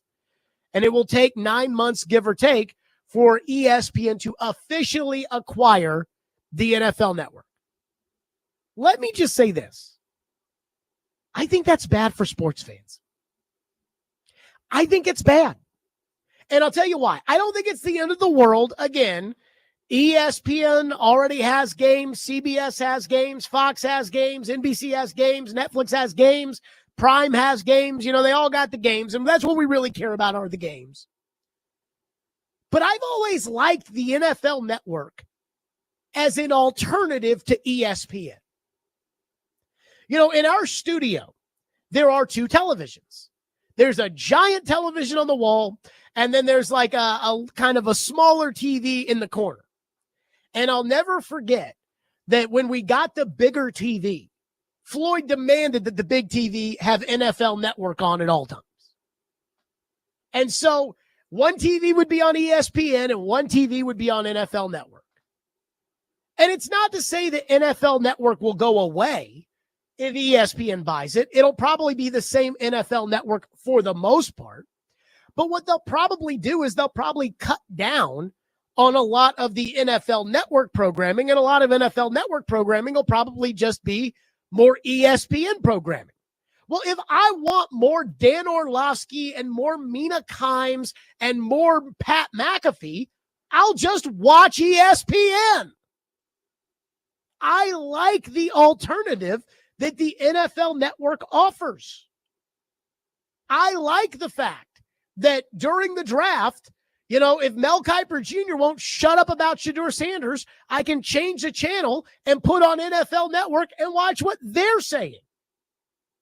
And I got to believe that if that ends up being the case where they buy, then it's just all going to be the same draft coverage all the time.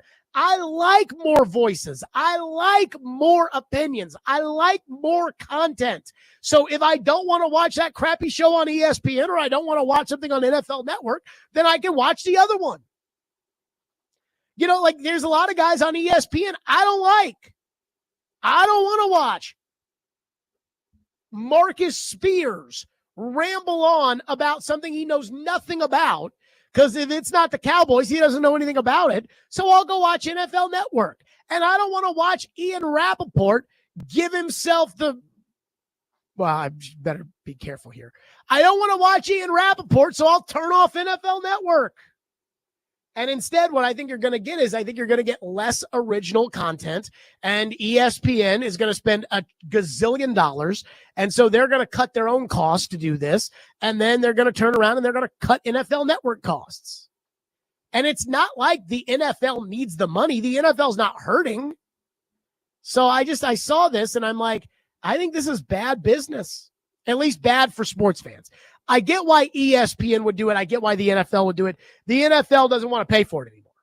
It's expensive to operate a cable channel, especially when cable TV is decreasing in homes. Secondly, it's a lot of money to pay all those people. It's a lot of money to run a studio, a network out of LA. It's a lot of money. And I get why ESPN would do it, because if ESPN does it, then they are tied to the NFL no matter what. And ESPN, they're going to try to launch their direct-to-consumer package. And if you're going to do it, you need NFL and NFL programming.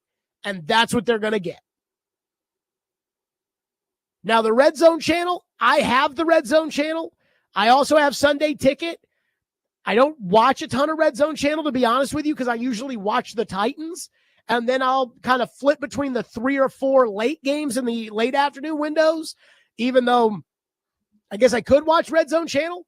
I don't watch a lot of Red Zone channel. A lot of you watch Red Zone. I do worry about ESPN taking over the Red Zone channel. If ESPN's smart and they take over the Red Zone channel, they'll make it easily distributable and they'll keep Scott Hansen doing the Red Zone. But I do not like the idea of ESPN buying the NFL network, but it looks like it's going to happen. The other thing is apparently Rich Eisen is taking his radio show to ESPN Radio, and that's going to be their flagship programming. Let me say this. Rich Eisen has had a radio show for 10 years. I don't know one person who listens to it on a daily basis, who sits there and is like, oh, hold on, the Rich Eisen show's on. Click. And yet ESPN's acting like this is some sort of big deal. Give me a break. 615-737-1025, which is our phone number, 615-737-1025. Chad Brinker and Mike Borgonzi had a choice to make yesterday, and they made it.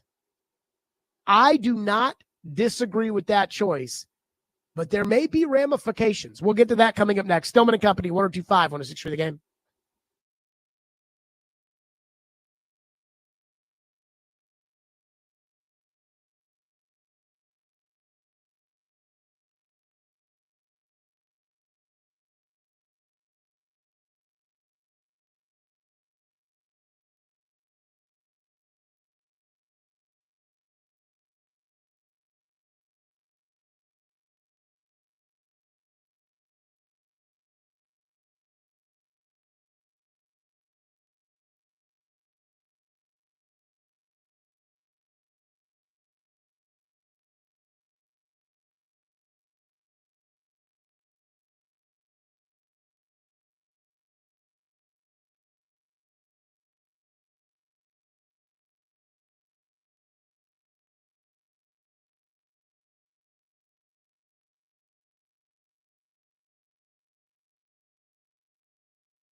Stillman and Company, 102.5, 106.3 The Game, streaming live on Twitter, Twitch, YouTube, and Facebook Live. We are live from the Busy Bee Plumbing, Heating, and Air Conditioning Game Nashville studios. So yesterday, Mike Borgonzi and Chad Brinker went out of their way to shoot you all straight.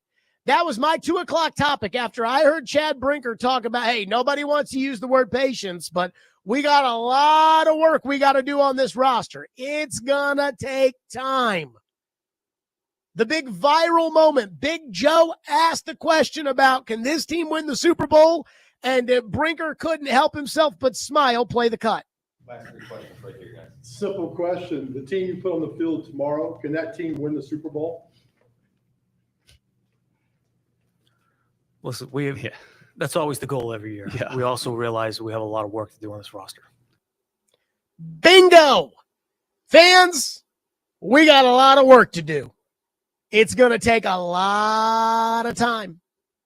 As that was going on, Brian Callahan, with a backwards cap on, was giving a fiery speech to his football team about this upcoming season. And you tell me if that tone is the same as what Borgonzi was just saying to you all. The energy that I felt when you guys came back in the building, I feel your confidence. I feel your excitement, right? Our execution, our effort, and our elimination of sins, right? That's the Titans trio. You want to see execution, you want to see unbelievable effort, and you want to see a team that plays a clean brand of football. Those are the things that we're focused on. What I get motivated by is the way that you guys came into work today. That's what motivates me. That's what gets me excited, because I know what we have in this room, because I believe in what you guys are capable of. And when you come in the building and you wake up in the morning, that's what should get you going, is that you know you got a group of guys in here that have put a ton of time and effort into it, and that we're going to be a team that plays hard and makes life hell for any team we play, because we are capable of being a damn good football team. How many days until we play our first game? Anybody know? 47 days. So we should feel the urgency every time we walk in. It should be urgent as shit. We have to make each other better every day we step out. So on one hand, it's, hey, the Super Bowl's the goal, but we got to be patient. We got a lot of work to do on this roster. And the other hand, at the same time, in the same building, is, I'm motivated today because I'm confident in this team. We're going to be a damn good football team. You think the players didn't hear what Borgonzi and Brinker had to say? Of course they did. Today, D-Mace went out to practice. And on the midday show, he said that he thought that the first day of practice lacked intensity, that it reminded him of a mini camp practice. And I thought very hard about this morning, because on one hand, while Chad Brinker and Mike Borgonzi shot everybody straight, I think the fan base straight, I think they were honest with you. Paul wrote a story saying, as the Titans start, tone on expectations is on target. Gentry Estes wrote a story in the Tennessean saying, hey, the Titans are going to be bad, huh? Like, everybody's not. And yet the players are the ones going into work. And if the bosses are telling everybody that this team sucks, then how are the players going to be motivated, and how are the players going to be confident in order to go out there and work hard and try to play, and to not look at this year for what it is, which is basically a wasted season? And I thought really long and hard about this, because I believe that Mike Borgonzi, but more importantly, Chad Brinker, I think Chad Brinker made a choice, and I think he made the right choice. When you are in a position of power, authority, one thing that everybody knows before you take that job, you're not going to be able to make everybody happy all the time. You're just not going to be able to do it. There's not going to be, when you're the president of the United States, there is not something that you're going to be able to do that's going to make everybody happy. And there are going to be some people that are very upset with a decision that you make. You have to decide what's the most important one. So if the question is, what do I need to do to motivate my team? Well, going to the media on the day of training camp opening up and basically saying, we're not going to be very good this year, folks.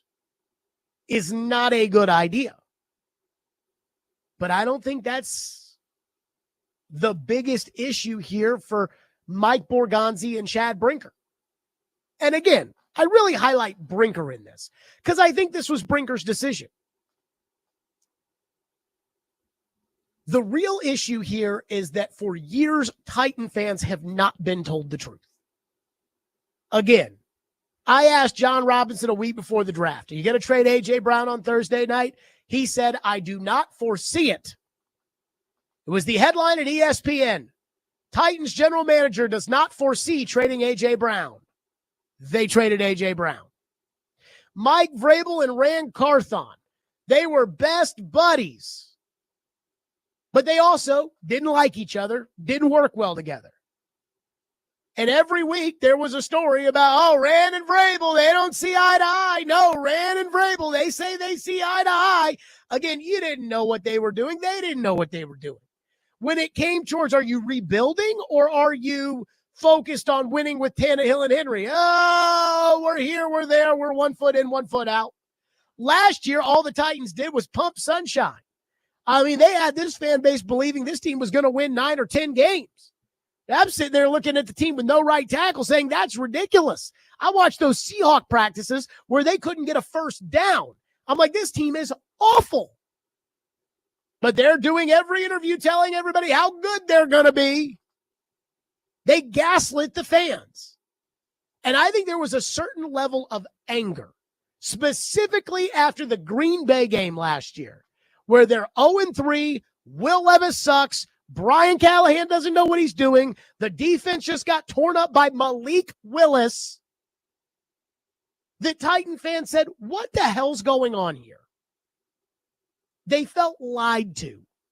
I think Titan fans were very upset at the end of the year when Rand Carthon got fired. Not that Rand Carthon got fired. I think most Titan fans probably were in favor of that, but I think they were very upset with the lack of transparency of Amy just releasing a statement and saying, Chad Brinker's in charge now. And everyone's like, wait a minute, who? Why? What did he do to deserve that? So Chad Brinker's got to earn some trust with this fan base.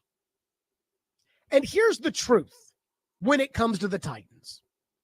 When this team gets good again, how many players that are on the team now will still be on the team then? 10? Cam Ward, Latham, hopefully Oladejo, hopefully Tavondre Sweat, Dan Moore Simmons. Like, how many guys are going to be on this team when this team's actually good? How many Titan fans are fans today that will be fans 4 or 5 years from now when this team is good? And so I understand a lot of general managers don't want to sit out there the day before camp and tell the fans we're not going to be very good. And I think it may have been better for Brinker and Borgonzi to deliver that message maybe earlier in the year. But I understand. This was a choice. And as Chris Sanders said when he came on the show earlier today, and I asked him, I said, Chris, if you were a player and Floyd Reese kind of laughed at the idea of can this team compete for the Super Bowl, how would you have felt? And Chris Sanders certainly says it would have affected the team. I don't doubt it. I don't doubt that those Titan players who are being told by their head coach, we believe in this team, it motivates me, we can be a damn good football team, are sitting there thinking to themselves, really? Because we sucked last year, and the general manager and the president just held a press conference and laughed at the idea of us competing for the Super Bowl. I don't think so, Skip. But I think it was a calculated choice that Chad Brinker made the right choice. At the end of the day, the question is, what matters more? Motivating your team or being honest with your fans? And in this specific situation, I think they were right to be honest with the fans as opposed to trying to sell false hope inside the locker room so they'll prepare a little bit harder. In fact, if last year was an indication of anything, I think they should have learned that patronizing the team doesn't work. And so maybe this idea that, hey, nobody believes in us, including our general manager and our president of football operations, might motivate them better than last year, where they told themselves and everybody that no matter how many interceptions they threw in training camp, it didn't matter. They were going to be good no matter what. But that was a choice that Brinker and Borgonzi made yesterday. And it was not a choice without consequences. When D-May says they didn't look energetic out there, when TD says the practice lacked juice, Connor, when you back that up because you were out there at the practice today, it does make me wonder how much of that is tied to the fact that the brass of the Titans basically told everybody, including the players, because the players hear it, that this team's not going to be very good. And if you're told in July that the football team's not going to be very good, boy, that is a real long season to trudge through. But I, again, think that they made the right choice. 615-737-1025. We're to your phones, 615-737-1025. And speaking of that, us being on the same page when it comes to the Titans and them not being very good, I am kind of wondering where the draft picks and the resources for them to get good, I do wonder where those are going to come from. We'll get to that coming up, and your phone, Stillman and Company, 102.5, 106 The Game.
Nobody wants to hear that word, patience. I get that. But the reality is we understand where we are as a roster.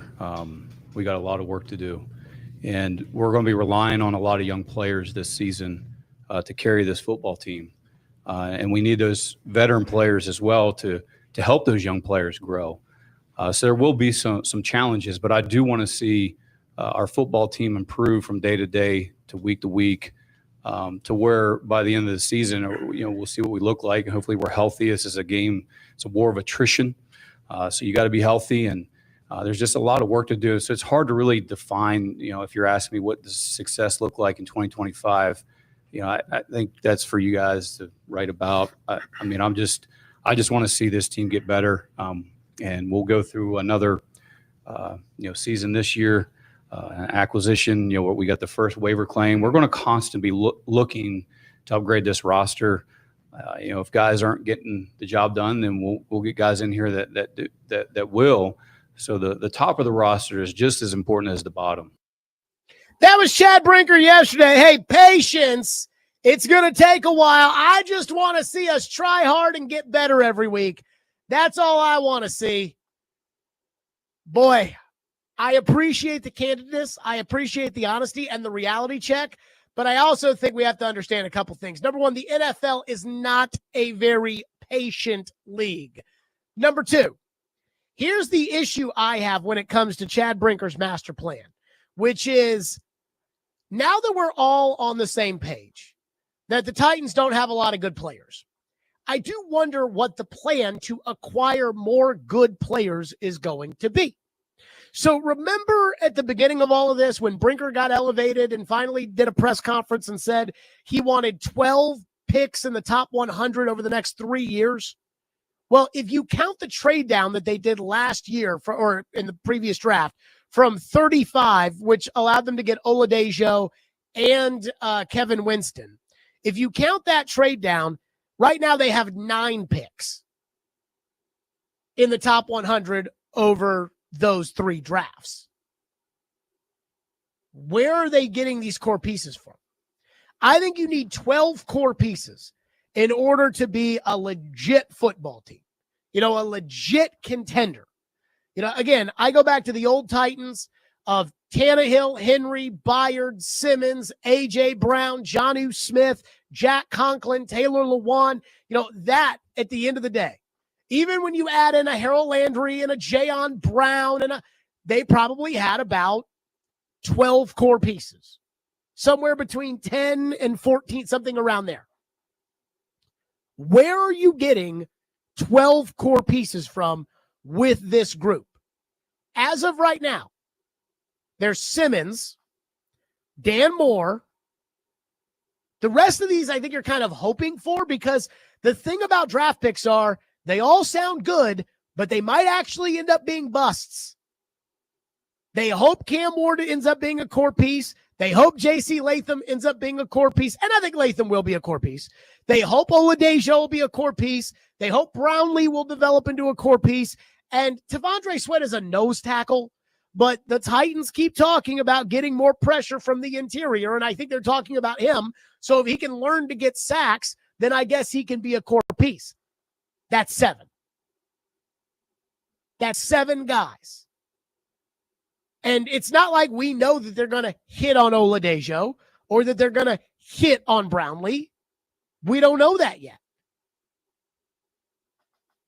So if we all know they're not going to be good this year, but that it's going to take some time, and some of these guys are going to stick, like a Latham, like, again, maybe T'Vondre Sweat, where are you going to get the other core pieces from? Like, where are you going to go get your core tight end from? And it's not all draft picks, but think about the last core group of Titans, that Jared Goff trade that they made before the 2016 draft led to core piece Jack Conklin, core piece Corey Davis, core piece Derrick Henry, core piece Jonnu Smith. That's 4 core pieces from one trade. this past year, you had an opportunity to do something like that. You decided to take the quarterback, which, again, if you think this guy is Joe Burrow, and for some reason they think it, nobody else thinks it, but they think it, if he's Joe Burrow, then fine, take Joe Burrow and figure the rest out. But that's where I look at this team and I'm like, where are you finding these players? You talk about, well, we have the first waiver claim spot. That doesn't mean anything. I mean, I always hear terrible teams talking about their waiver claim spot. And I almost never see somebody get, again, a core piece as a waiver claim. The Titans in the 2016 season actually did claim Josh Klein off of waivers, and he was a good right guard for them for a couple of seasons. But again, a guard is not really a core piece unless he's a superstar guard, unless he's Quentin Nelson in Indianapolis. And Peter Skoronski, no disrespect, he ain't that. So the Titans have swung and missed, and it's been a lot of different decisions that have swung and missed, not just, the Skoronski or not just Levis or whatever. But I'm trying to figure out, I know Chad Brinker's talking patience. I'm trying to figure out where are the assets going to come from so that you can get yourself to about 12 core pieces to be able to compete. Now, if you've got a superstar quarterback, i.e. Mahomes or Burrow, then you can probably get by with about 7 core pieces, which is what I think Kansas City is doing now. I think if I were to say, okay, Kansas City, how many core pieces do they have? They have Mahomes, they have Trey Smith, Creed Humphrey, the center, Travis Kelce at tight end, Chris Jones, Nick Bolton, Trent McDuffie, George Karlaftis. That's 8. And you could argue Kansas City probably needs one more core piece as a weapon on the outside at receiver and maybe as a tackle. They drafted the Simmons kid out of Ohio State in the first round. I think he's going to be their starting left tackle. I think they would hope that that's going to be the case. So I keep wondering when it comes to Chad Brinker and the patience and, hey, we got to build this thing up. It's going to take time. I hear you, but where are you going to get all these core pieces from? And that's where you got to hope. You got to hope that one of these guys like Io Manor becomes a core piece, even though how often do you draft the receiver in the 4th round and they become Derek Mason? Not very often. But that's where they are, I think, at this point. 657-337-1025. Phone line driven by WilsonCountyHunter.com. Mutt says, Brian Callahan's team speech compared to a Mike Tomlin or a Dan Campbell is so drastically different. The Callahan team speech about, I believe in you guys. I have a hard time with that one. Again, they tell me new and improved Brian Callahan, though. Brinker said it. Borgonzi said it. Callahan said it. And then D-Mace went out to practice and said no juice today out there. And he didn't like the intensity. He said it felt like a mini camp practice. But maybe they're right. They're in the building every day. I'm not. They would know better than me, I guess. But I would agree with Callahan. With Callahan, it's tough because I just don't know if he has the muscle that is required to be that, hey, I'm the guy in charge here. I'm the one holding people accountable. I'm not sure he has that muscle inside of his body. And I don't think you can fake it. 615-737-1025. More of your phones. Plus, one guy I'm telling you, Titan fans aren't going to want to hear this, but I am telling you, this player is going to make the 53-man roster. We'll get to that coming up next. Stillman and Company, 102.5, 106.3 The Game.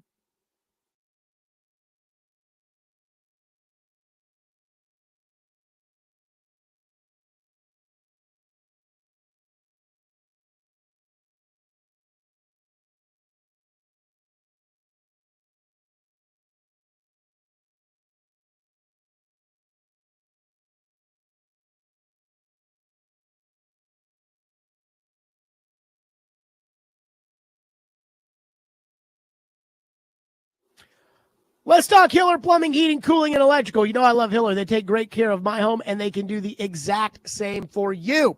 Have you ever called a plumber, an electrician, an HVAC tech, and felt like they were trying to sell you something that you did not need? If a deal sounds too good to be true, like a $99 club membership or a $29 tune-up, that's because it is. The reality is they got to find something to fix so they can cover the cost for these discounted club memberships. Unlike the other guys, Hiller never offers deals designed to trick you or sell you something that you do not need. You hear me talking all the time about my friends at Hiller, but this is specifically why I trust them in my home. So schedule online at happyhiller.com. They're the best. That's Hiller Plumbing, Heating, Cooling, and Electrical, proud supporters of the Preds, the Vols, and Vandy. Hiller, call the Happy Fish Truck today.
Burks real explosive receiver. I'm glad that I finally get a chance to throw to him. Almost connect on a vertical ball today. But he's going to be one of our best targets this year. Not a lot of guys at his size can move like him, can break down like him. So I'm excited.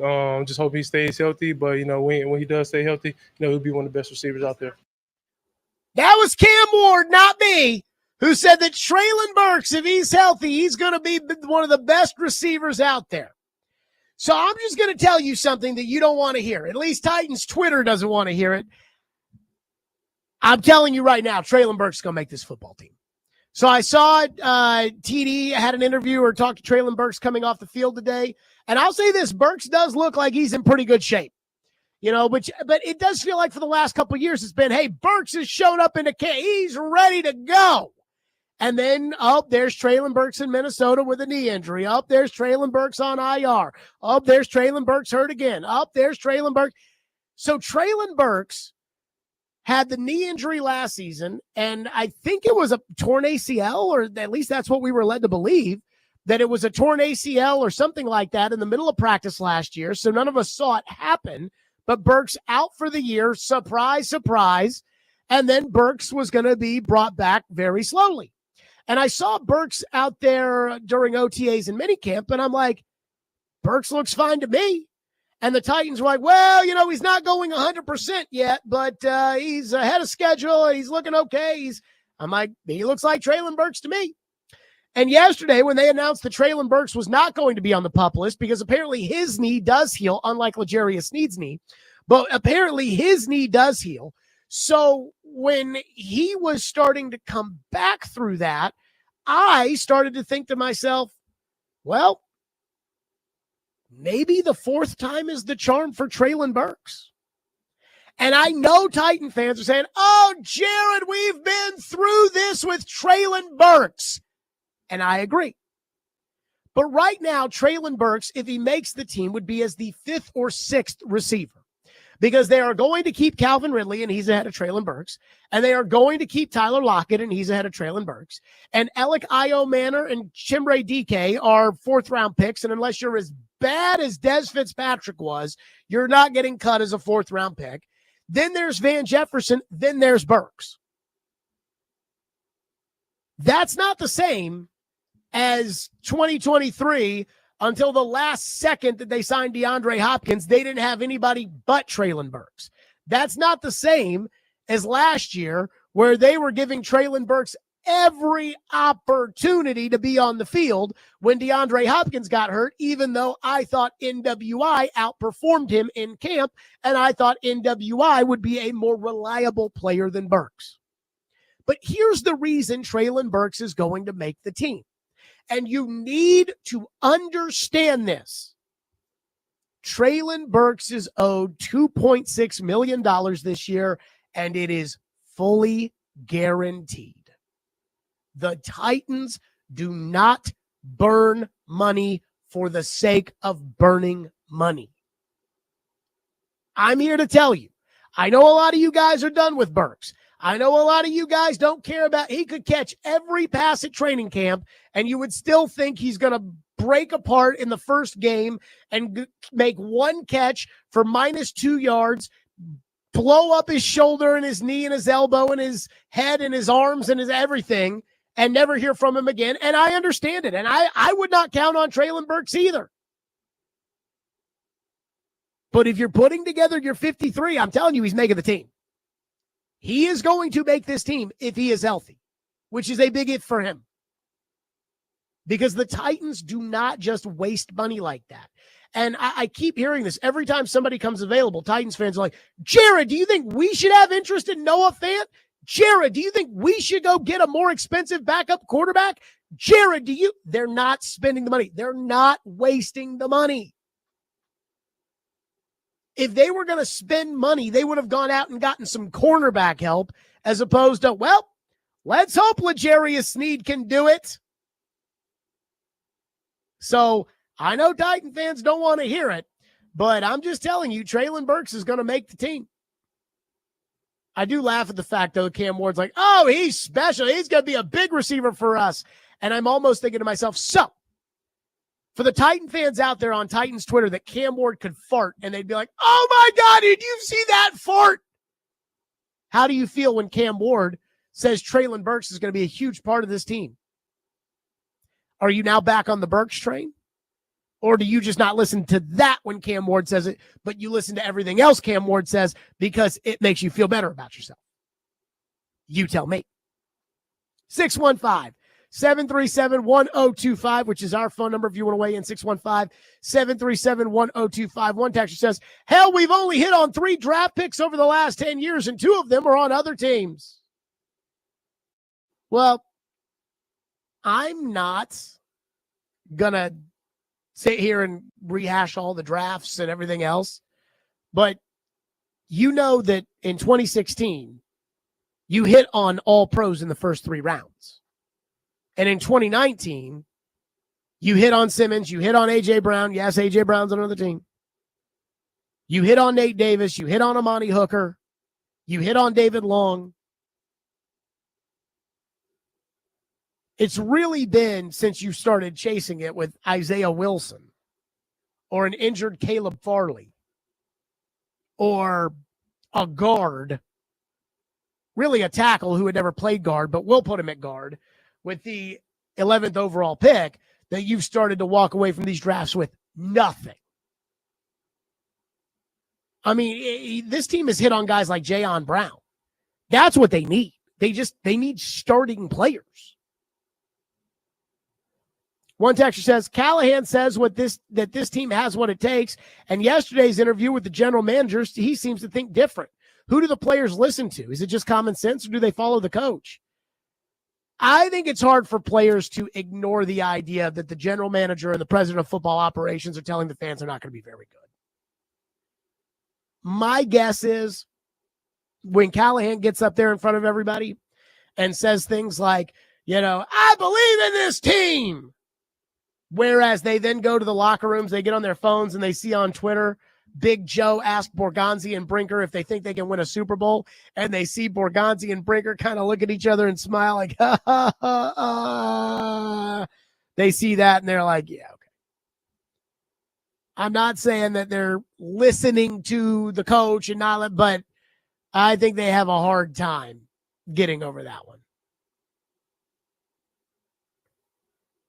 Adam in Portland says, the only thing worse than Callahan's speech is your opinion about this. You give them no chance. The players are deflated. That's also what they should have done. That's weak. Way to get us excited. I came here expecting you to give me something about today and said it's super predictable. Can't wait for football to actually get here to give you real things to discuss. So what do you want to? Titans just lost another game. Well, let's react to it. What did we think? I mean, again, on one hand, the coach is telling the team that they can compete, but the general manager and the president of football operations telling the fans they're not going to. That's a choice that they made that, look, you're being honest with the fans, and as a fan, I appreciate the honesty. But it's not going to help you win any football games this year. But I think that was the choice they needed to make, and if you want to say that's a weak take, that's on you. That's on you. I think it was the right choice. Given the context of where this fan base is, I think it was the right decision to make. One texter says, I just tuned in, but do you think that going after Terry McLaurin would be worth it? I have no faith in Burks. Trade him and something else for Terry McLaurin. Did you not hear what I said about the money? You people. It's like anytime should the Titans go out and get, that's like saying, should the Titans go out and get Trey Hendrickson? Well, the Bengals don't want to guarantee Trey Hendrickson 3 years worth of money. But you think Amy's going to do that? They're not spending any money this year. They spent money on one player. One. Dan Moore Jr. Other than that, discount deal on Van Jefferson, discount deal the day of the draft with Tyler Lockett. They didn't spend money at quarterback because they drafted one. They didn't spend money at backup quarterback. They were trying to keep Mason Rudolph, who made $2.5 million last year. He signed for $4 million in Pittsburgh. They gave Brandon Allen like 1.9. They're not spending any money. And then you want to tell me Terry McLaurin? So they're going to go from we're not spending any money and going to put Chig out there at tight end. We just had an edge rusher in a position where we don't have anybody. We just had an edge rusher retire. We're not going to go spend any money there. But now we're going to go pay $30 million to Terry McLaurin. They're not spending any money. Oh, goodness gracious. One texter says the sarcastic guard every time is great. Let me say this. I had somebody that tweeted me about how stupid I was the other day because I guess there was some tweet about Peter Skoronski was the 12th best guard last year in pass protection, according to Pro Football Focus. And I'm like, so let me get this straight. That's just pass protection, not run protection, which again, run blocking, which is a big key for interior offensive linemen. But pass protection, he was the 12th best last year. You do realize that if you use the 11th overall pick on a guard, he needs to be the best guard in the NFL. He needs to be headed to the Hall of Fame. And somebody was like, that's not bad. The 11th pick is not bad value for the 12th best guard. It's horrible value for the 12th best guard. The 53rd pick is decent value for the 12th best guard in the NFL, not the 11th pick. Some of you people. I mean, it's... One texter says, I love how you think your audience is Titans Twitter. I don't think my audience is Titans Twitter. I think the YouTube chat and Titans Twitter is very, I think they're very, kind of out there in la la land. And I think most people, like when I said the Titans are going to win 4 games, the expectation of 4 games the other day, I knew that the audience heard it and thought, yeah, that's probably about right. And I figured that Titans Twitter and the YouTube chat are like, no, Jared, Cam Ward, he's going to be the best, with like the hand over the mouth emoji or whatever. For whatever that's worth. 615-737-1025 here on the program. That's 615-737-1025. So I got to say this. We'll get into your phones. But there is something as far as the L'Jarius Sneed thing is concerned that I got to tell you, I don't get it. I mean, I don't get it. We'll get to it next. Stillman & Company, 102.5 The Game.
You mentioned some situation this was initially a quad bruise, and he's now been out for, all of last year and now lingering into this year. Why has that been so troublesome? I mean, he did have a cleanup on his knee in May, which set him back a little bit, but he's making, progress here. He's really worked hard. He's been here during the summer.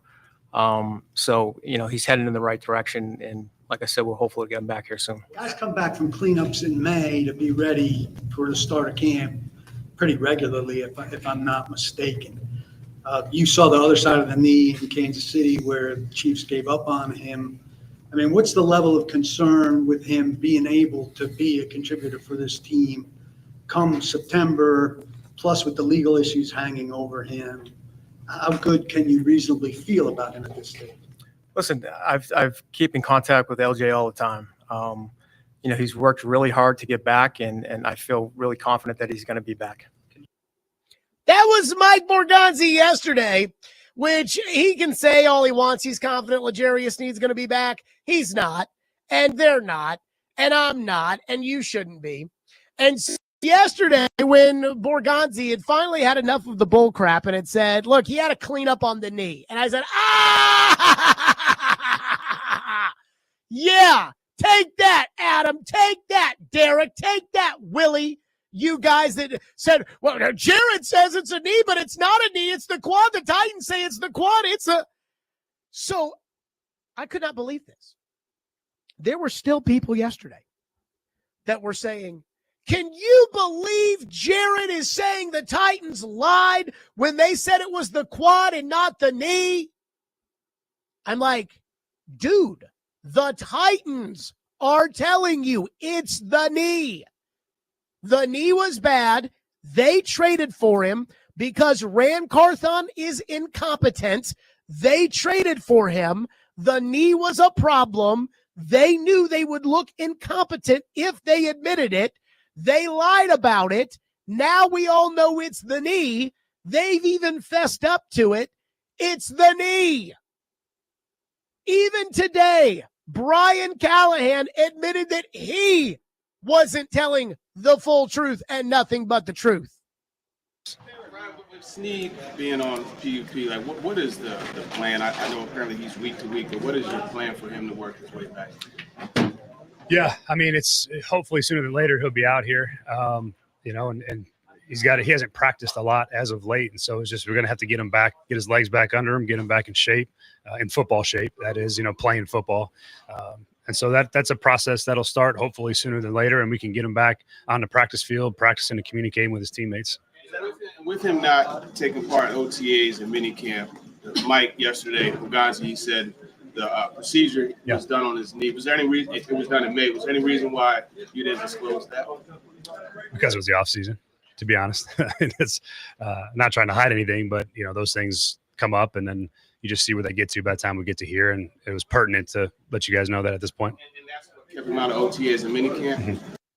Oh, so it wasn't the quad that kept him out of OTAs and minicamp. Again, the Titans told people when L'Jarius Sneed got hurt in week 5 of the season and missed the entire rest of the year, the Titans told people that it was a helmet to the quad against the Indianapolis Colts in week 5 that led to his week-to-week injury. L'Jarius Sneed then went on to miss the rest of the season. And I sat there and said, it's not a quad injury unless he completely tore the quad off the bone, which if that had happened, they would have put him on IR the next day. Unless he tore the quad off the bone, it's not a quad injury for him to be out that long. Oh, what are you calling them liars? Yes, I called them liars. By the way, I had somebody with the Titans texted me last year when I called them liars who said, Brian Callahan is the most transparent coach this organization has had, and you're calling him a liar? I texted that person today or yesterday, and I said, you owe me an apology. And I have not heard back. But can we all just admit, again, the Titans don't have to say that they don't expect L'Jarius Sneed to play, but they don't expect L'Jarius Sneed to play. They don't, because how could you? With the off-the-field stuff and the constant knee surgeries and the degrading knee and everything, how could you possibly expect this guy to play? I think the Titans are just waiting for the league to suspend him so they can officially cut him. And whichever happens first, the league suspends him or the end of this season happens and they can just move on. But the idea that they're counting on Sneed is ridiculous, just as ridiculous as the idea last year that it was a quad injury and not a knee injury. Brian says, we complained last year about all the sunshine, and now we actually get a little bit of truth, and some are still complaining about it. Thanks for speaking the truth. Again, I think they had a choice to make. And the choice they made was, do we shoot the fans straight, or do we try to keep up the facade that we're going to be a competitive team and we're going to be one of those worst to first teams every year? And the answer is they decided to finally shoot the fans straight, which I think was the right choice, given the context of where they are. One text says the Titans do need starting players. That's why I say go get Trey Hendrickson. I know nobody wants to do that. I know they don't want to spend the money, but he's a legit pass rusher that can do some damage, and the defense will be instantly upgraded. Again, that's if you are trying to win football games this year. The Titans have told you they don't expect to win football games this year. So if they don't expect to win football games this year, why would they try to go get Trey Hendrickson? Because if you were to try to get Trey Hendrickson, you have to trade a first-round pick in order to do that at this point. And then you'd have to give him a bunch of money. The Titans aren't interested in that. And I would not, at this point with this roster where it is, I would not trade a first-round pick for Trey Hendrickson. But, again, it's like anytime there's a name out there, Titan fans are like, what about this guy, Jared? They're not spending any money. Mike from PA says, I think the Titan players are smart enough to realize that their head coach is only their head coach for this season, and they know that he has to do the happy speech. What's the point in spending money right now on a broken down car when you need the car to show you that it has some miles left before you start dumping cash in? This team isn't going to be a real playoff contender for 2 to 3 more years if we are lucky. I think that's the way the Titans are approaching it, that's for sure.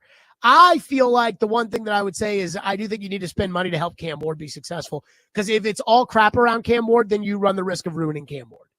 Then you run the risk of Cam Ward being Bryce Young, where Bryce Young had no shot to be successful. None. LD from McMinnville said the morning show nailed exactly how you would respond to the Sneed news. I didn't hear what they said, but again, if you think after they said it was a quad, everybody except for me said, no, it was a quad, Jared. They wouldn't lie about it. And 8 months and 2 weeks later, he's still hurt and on the PUP list. And you were for me to not think that, oh, no, yeah, they didn't tell the truth there. You might want to look in the mirror.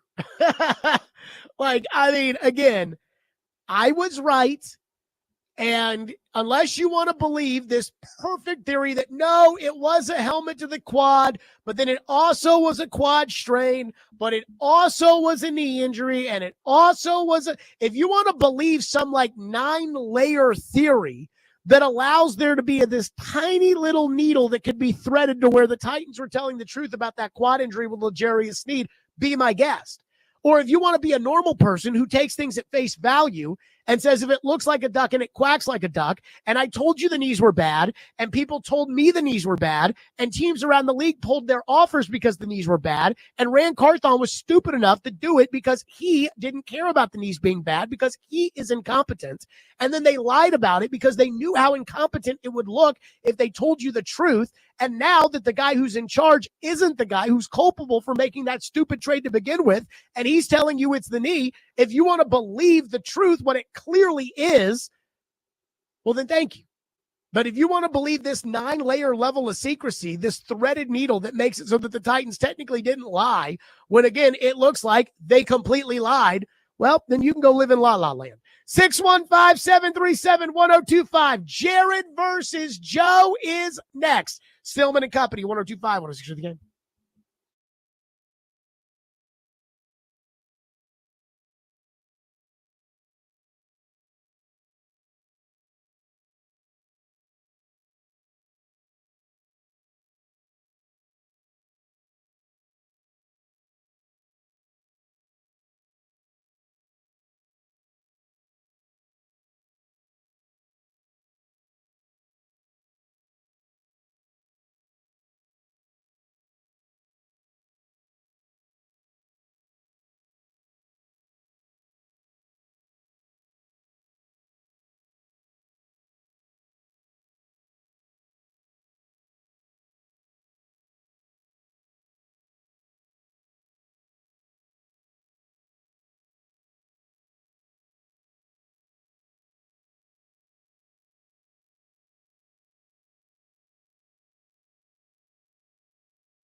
Stillman and Company, 102.5, 106.3 The Game, streaming live on Twitter, Twitch, YouTube, and Facebook live from the Busy Bee Plumbing, Heating, and Air Conditioning Game Nashville studios. 5 o'clock on a Wednesday, which of course means time for Jared versus Joe. Caroline Fenton, the newest resident of Charlotte, North Carolina, is here as always. Caroline, hello.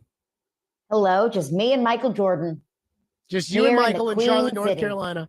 Let me ask you a question. Have you got your internet fixed? I have got my internet fixed. I got someone to come out to fix it. I added 2 extenders, and I have an Ethernet going right into my computer. All right. I'm proud of you. Thank you very much. That'll be nice at 5 o'clock tomorrow morning. And of course, That's my time. 6 your time. Joseph Robinette Rex Rowe Jr., who, of course, we haven't had a little Jared versus Joe for a while, Joseph, so it's good to hear from you again. Likewise. And with that, it's time for Jared versus Joe.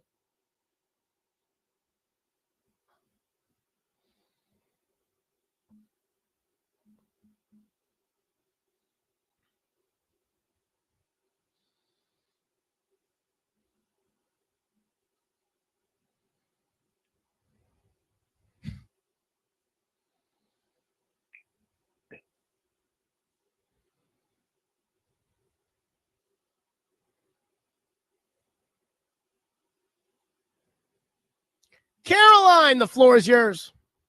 All right. Happy training camp, by the way, to everybody who observes. Chad Brinker said that a successful season is for the media to write about. So, Joe, I will ask you first. What would you consider a successful season for the Tennessee Titans?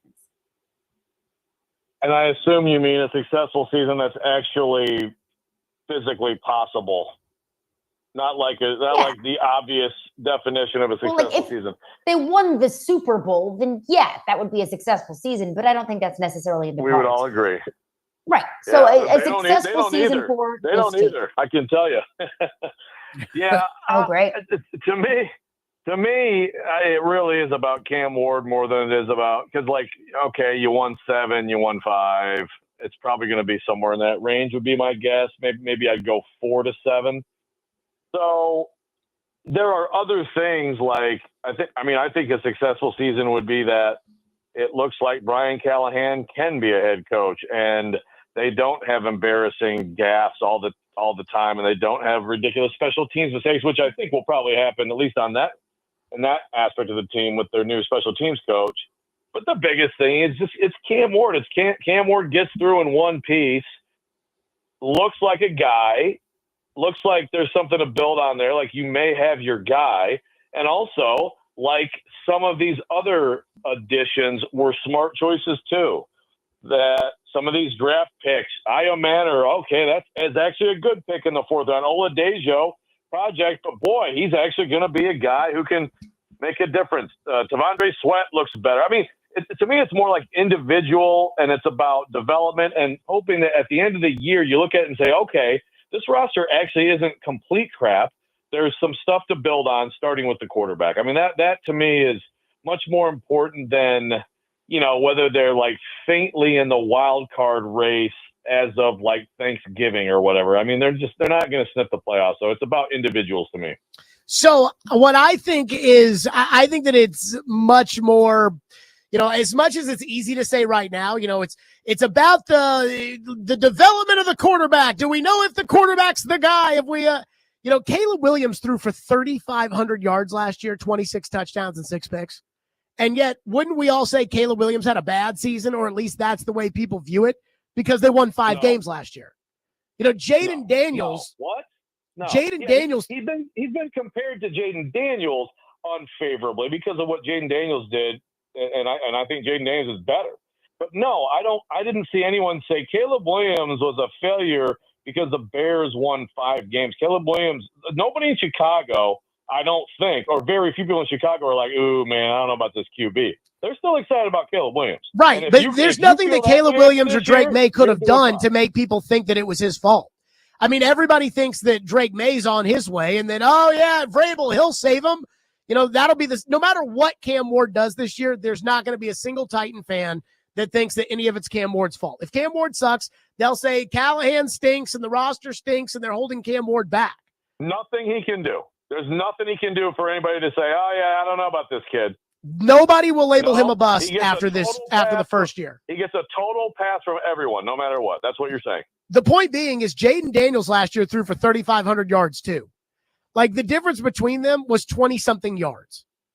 Right, Jared, but see, one of them is winning games and that's the like point. Eagles in a huge game. That's what I'm saying. Is the let me winning finish does my- matter. Hey, we can Jared. sit here and we can say Jared. winning doesn't Jared. matter. We can say winning doesn't interrupting matter me. all we want, Joe. But the way we view these quarterbacks is based on winning and losing. Let me try to complete a sentence. See, when you have 3,500 yards and half of them are because of empty calories because you're down multiple scores in the fourth quarter, that's a different 3,500 yards than 3,500 yards when you are winning. So, yes, winning matters, of course, but stats also can be deceiving. That was my point. Okay. So here's the way that I think I will. Here's the way that I think I will say, okay, this is what's important this year. I think the Titans need to find a way to win 7 games. Now, it's going to be really freaking hard to win 7 games because they do suck. But that would basically mean that they need to sweep their toss-up games. They can beat, if they're not just god-awful, they can beat the Cardinals, they can beat the Browns, they can beat Jacksonville, they can beat the Raiders, they can beat New England, they can beat the Saints, those kind of teams. But if you look at the back half of the schedule, as far as the Titans are concerned, they play Kansas City on Sunday, December 21st.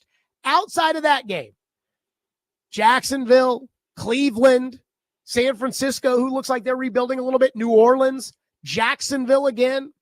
If they can find a way to be, really competing at that stretch in the season where that Kansas City game is not some sort of blowout, and if Cam Ward can find a way to engineer 3 fourth-quarter comebacks, especially at the end of the year, then I think I will view that a 7-win season when everybody thinks you're going to win 4 or 5 games. So you outperform your win-loss record. Cam is winning games in the fourth quarter. Again, 3 fourth-quarter comebacks. Jaden Daniels had 4 last year. 3 fourth-quarter comebacks from Cam Ward. And you're competing with Kansas City. Like, you're at least giving yourself a chance at the end of the season. That's what I would consider a successful season. Is it likely? No. But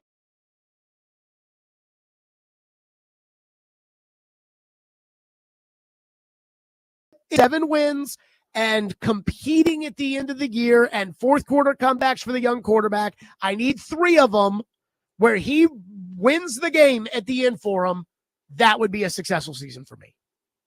Yeah, I mean, the only thing I agree with there is like the late game comebacks are good, but a better Cam Ward performance and a 4-win team, and like the defense is crap, to me is much more successful than you got your way to 7 wins and Cam Ward's performance is not as good as in the 4-win season. So, well, if that really happens and they win 4 games, then your idea of, Callahan showing that he actually can coach, that's not going to happen. They're going to fire Callahan if they win 4 games. Well, that's true, but I'll still take Cam being good.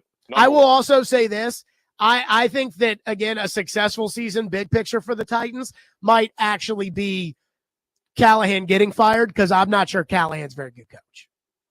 He does wear a backward hat. Caroline?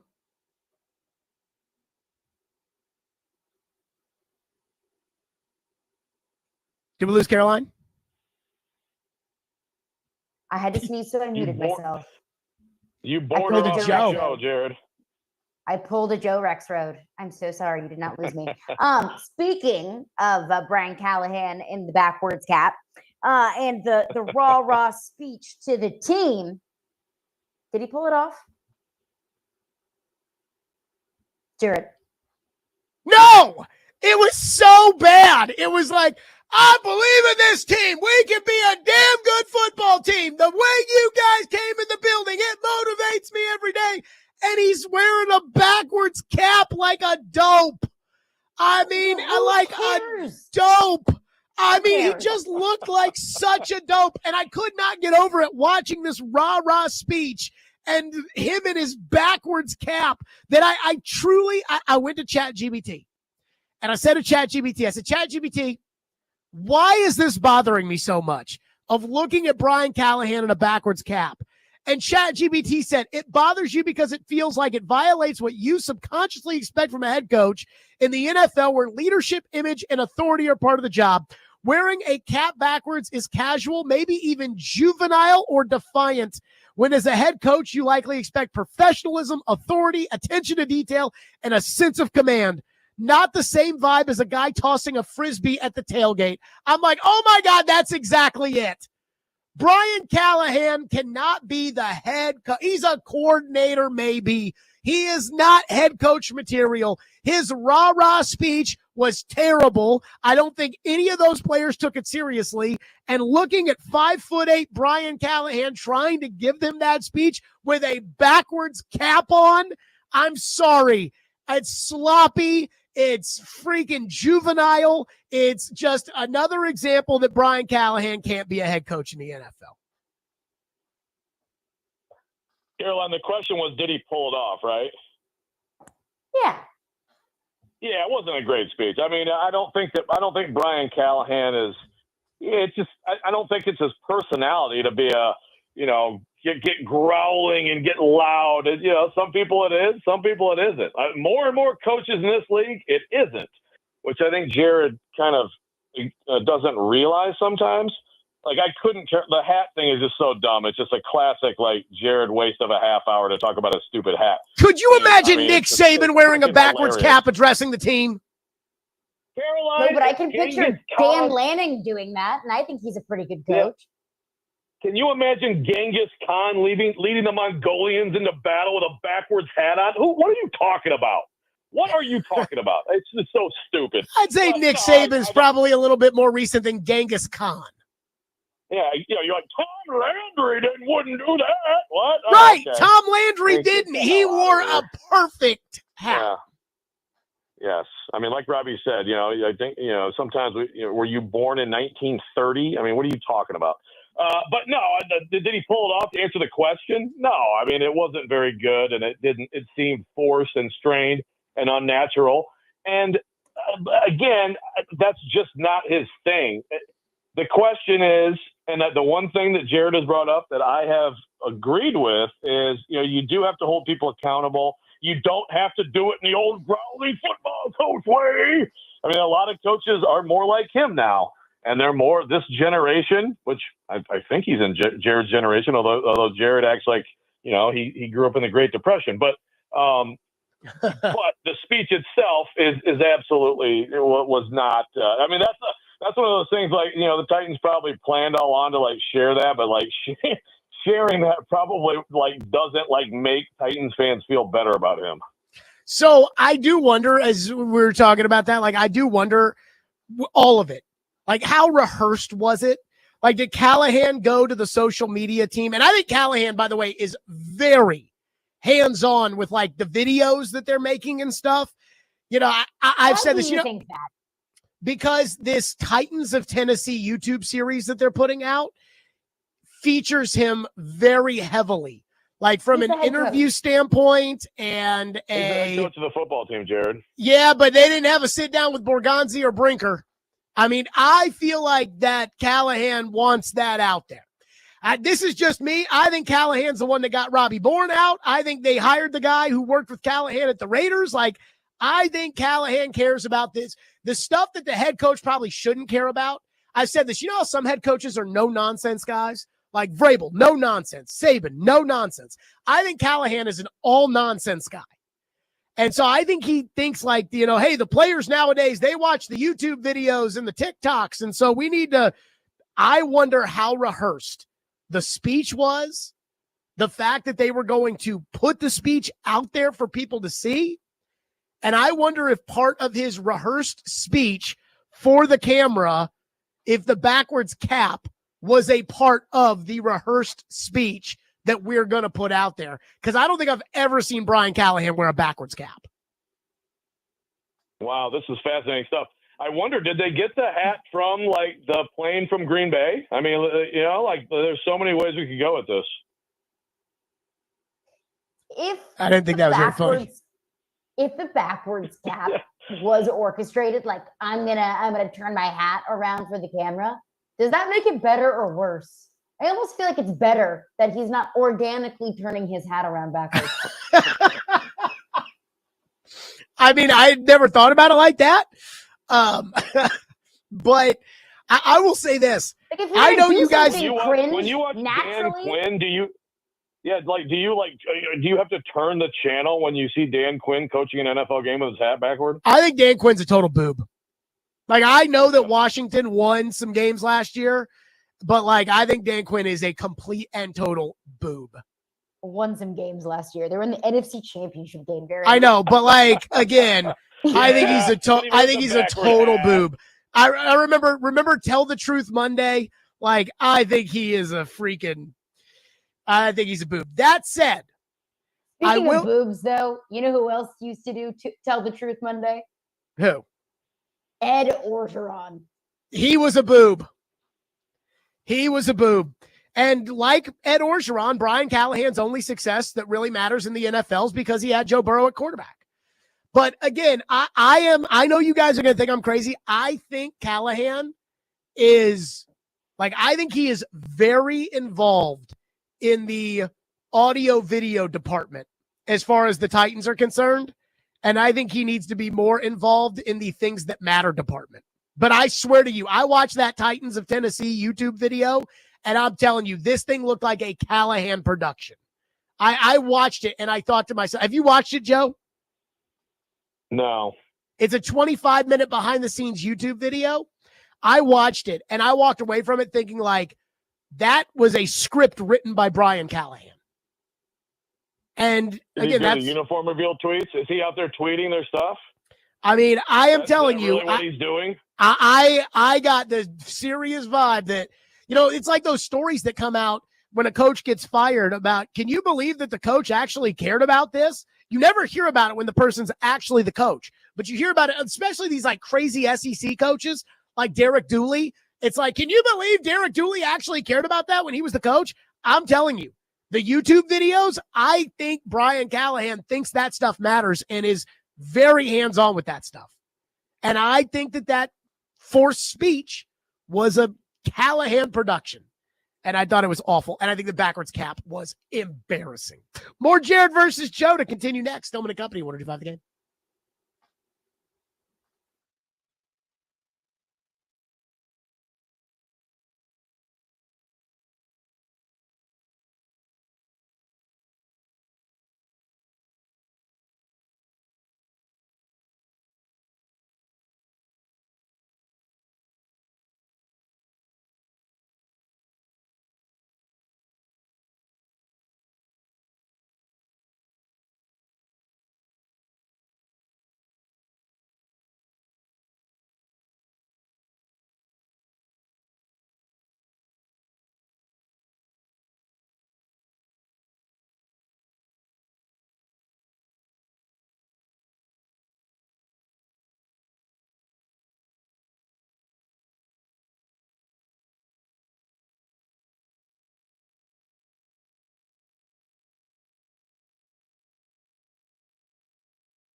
Stillman and Company, Jared versus Joe. Connor, can we get that Jared versus Joe intro? You know we love you.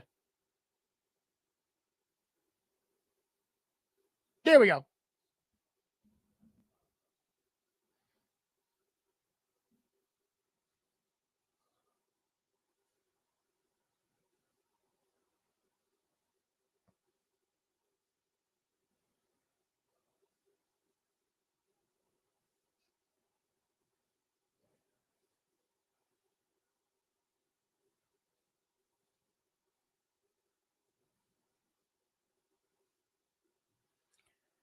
Caroline, you're up.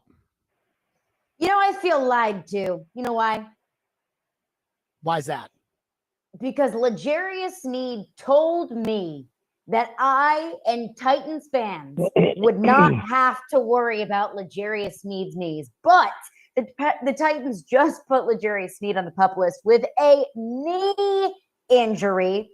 I'll give Jared a little bit of credit here. Is it time to put to bed the idea that Jared is a conspiracy theorist for saying it was a quote-unquote quad all last season? Joe, you go first. Okay, the first half of this, you said, is it time to put to bed the idea that Jared's a conspiracy theorist? My For God. saying, for being skeptical. Are you kidding me? No. Joe, you're completely forgetting the second half of the question, because Jared very much so is a conspiracy theorist, but is it time to put the idea to bed that he was a conspiracy theorist about the quad knee situation? So so you're just saying on this point, it was Jared, right? So it seems like there's all this. So Jared, you're parading around like, yeah, I'm right, you're wrong. You don't mean to pound you, right? There's a whole bunch of that going on this week. Like you're yelling at Vinga and whatever. Well, Adam, Willie, and Derek all sat there and said the Titans are, this was in December. They said the Titans are saying it's a quad. So I have to believe the Titans that it's a quad and not a knee, when I'm like, if it was a helmet to the quad in the Colts game in week 5, then he should be back by week 11. And then he got put on IR, and Callahan said, well, it was a quad bruise and a quad strain, and blah, blah, blah. And then all of a sudden, Mike Morganti finally fessed up and said, well, he had knee surgery. Oh, did he? Okay, okay. Yeah, that's where we. Okay, so that's where you get off the rails. So first of all, we know that his issue is the knee or the knees, right? We already knew that. That is the overarching issue, no question. So anybody who was arguing against that is off their rocker. But I want to make sure I get what you're saying here, Jared. So all the information we now have, including that they just said, yeah, he just had a knee cleanup and he's out because of the knee. That proves that there was never a quad injury. Is that what you're saying? No, what I'm saying is that last year, the reason that he missed the season was because of a knee injury, not because he took a helmet to the quad against the Colts. So do you think he had a quad injury or not? You're 100% certain they just, did he have a quad injury? Well, the knee is connected to the quad. So you could say, oh, it was the knee and the quad.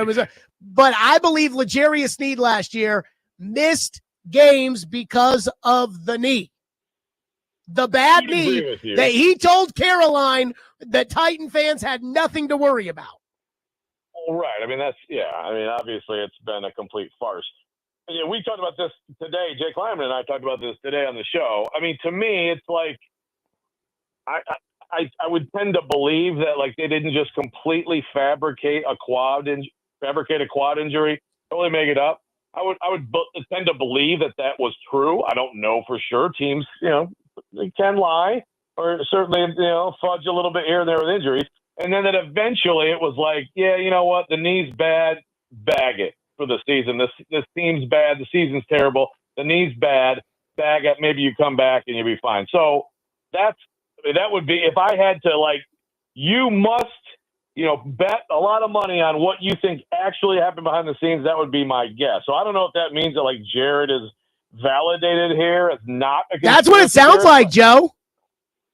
Yeah. Okay. Then I guess so. I mean, I guess I thought you were saying all along that like they just lied, that it was never a quad injury and it was actually a knee, but they're like, yeah, let's call it a quad. I mean, I definitely think they did their fair share of lying. I'm certainly not saying that they didn't lie. what I think happened was they knew that if they came out last year when Rand Carthon was still in charge and they said it was the knee, people were going to go crazy, led by me, about, we told you. And they were like, oh, no, his knee, it'll be okay. And it was not okay. And so instead of dealing with it, they lied and said it was a quad. It was a quad. Remember, it was a helmet to the quad. And he's still on the PUP list and he just had knee surgery? Bull crap.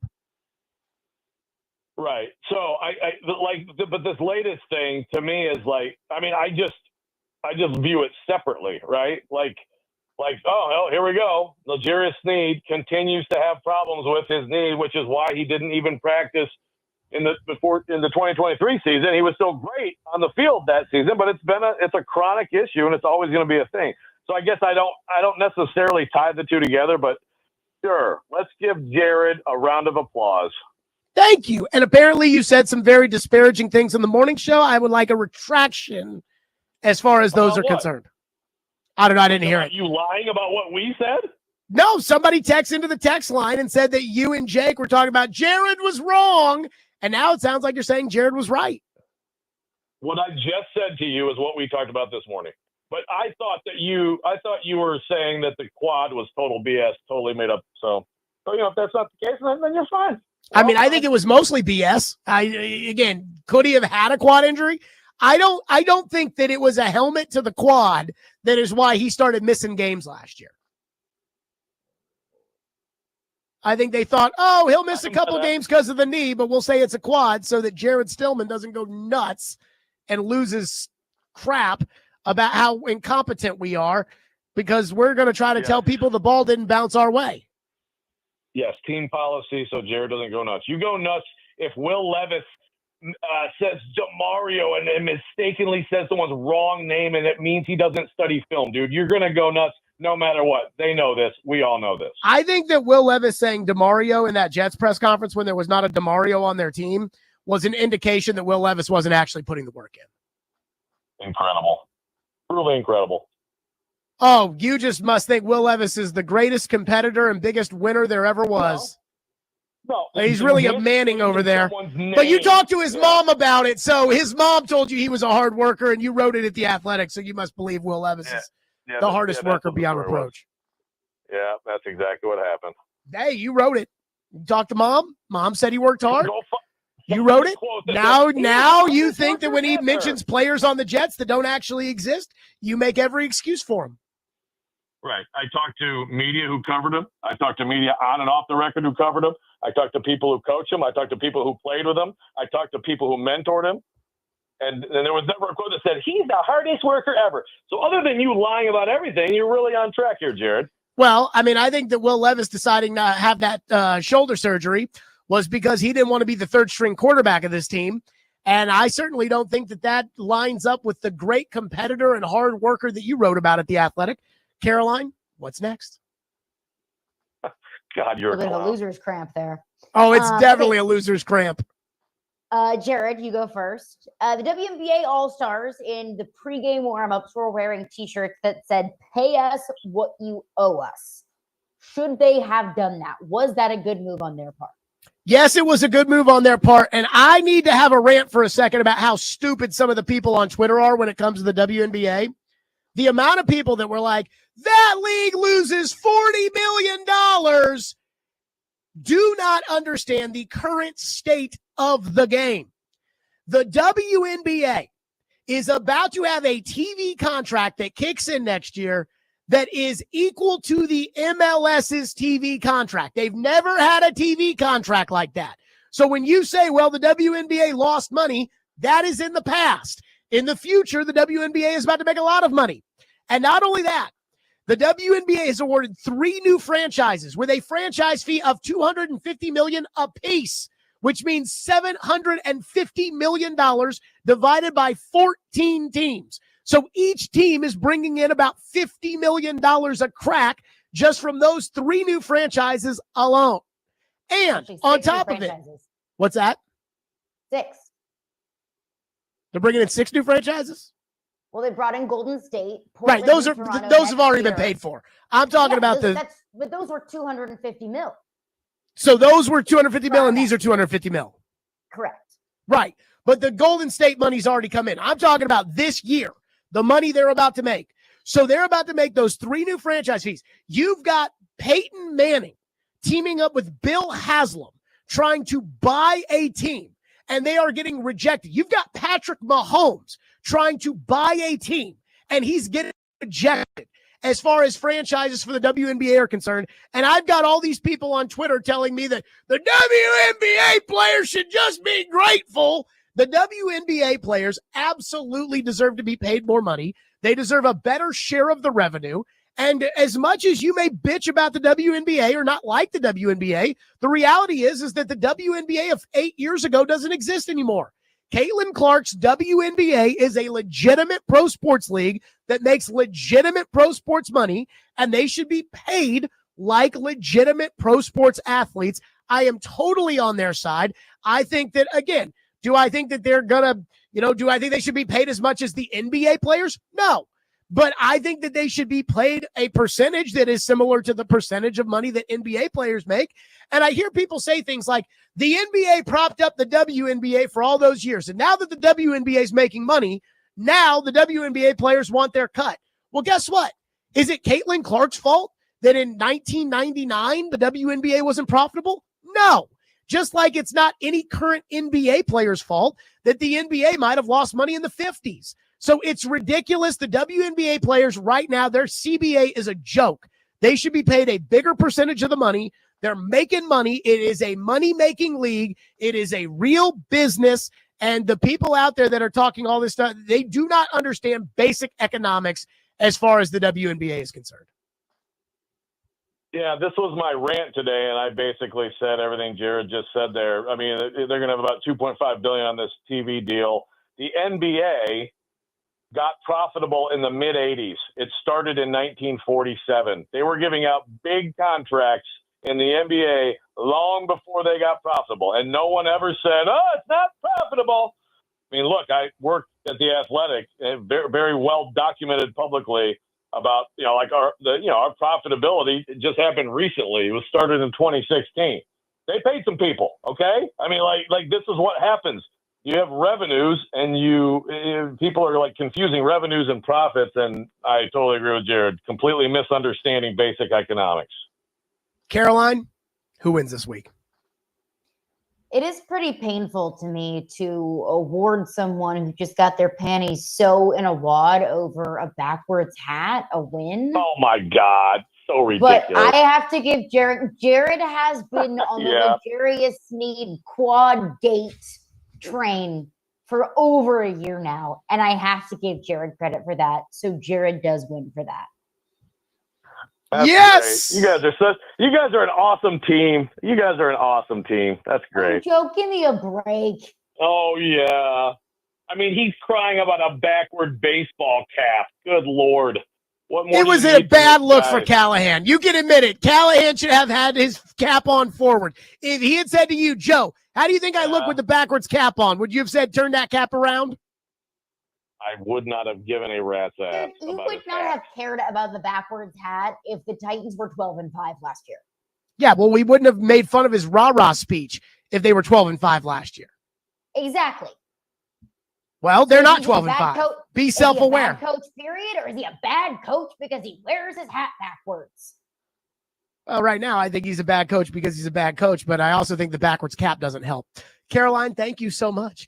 Caroline and Joe. Good job, Tannehill, Tattletales. Here for Jared versus Joe. And Caroline, I will see you in 11 hours. Feels like 5 minutes. I will see you. Feels like 5 minutes. Caroline and I will be on Mad Dog Sports Radio tomorrow at 5 a.m. Central Time. So be excited about that. 615-737-1025, Stillman and Company. We continue 102.5, 106 for the game.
the energy that I felt when you guys came back in the building. I feel your confidence. I feel your excitement, right? Our execution, our effort, and our elimination of sins, right? That's the Titans trio. You want to see execution, you want to see unbelievable effort, and you want to see a team that plays a clean brand of football. Those are the things that we're focused on. What I get motivated by is the way that you guys came into work today.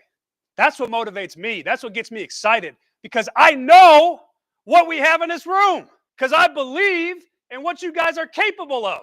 And when you come in the building and you wake up in the morning, that's what should get you going, is that you know you got a group of guys in here that have put a ton of time and effort into it, and that we're going to be a team that plays hard and makes life hell for any team we play because we are capable of being a damn good football team. How many days until we play our first game? Anybody know? 47 days. So we should feel the urgency every time we walk in. It should be urgent as shit. We have to make each other better every day we step out. Brian Callahan with the rah-rah speech with his backwards cap on. Let me say this. Maybe it is my Uncle Mark who is in my head when I hear Callahan, and all I can think is, turn that cap around. But at the same time, let's just take the cap out of it for a second. The rah-rah speech, I don't think that really fits Brian Callahan's brand. I don't think he's a rah-rah motivational speech guy. Forget about the cap. Just the speech itself. Kind of cringy. One texter says, Brian Callahan trying to pull off the rah-rah speech with the backwards cap is like Jared trying to pull off driving a sports car. LOL. I don't know what you mean by that. I drive a Porsche. So and I think I do it pretty well. One texter says, I don't give a rat's ass how he wears his hat. He sucks as a coach, and he has to go. I mean, hey, if the guy was a good coach, we probably would not care about the backwards cap. But the other stuff, like the clip with the backwards cap, it's too much for me. I'm sorry. One texter says, please stop playing that clip. This guy is an embarrassment. You know what's funny is the Titans put that out there. Like that rah-rah speech, that was an entire post on Twitter, like a 50-second video, and they put that same video on YouTube Shorts. I don't have a TikTok, but I'm guessing they probably put it on their TikTok too. They heard that or saw it and were like, yeah, and put it out there. Whereas most of us are like, I don't know, man. I don't think so. Not sure I see it that way. One texter says, if the general understanding of today's practice was that it was mid and lacked energy, Connor, back that up. Mid. And lacked energy.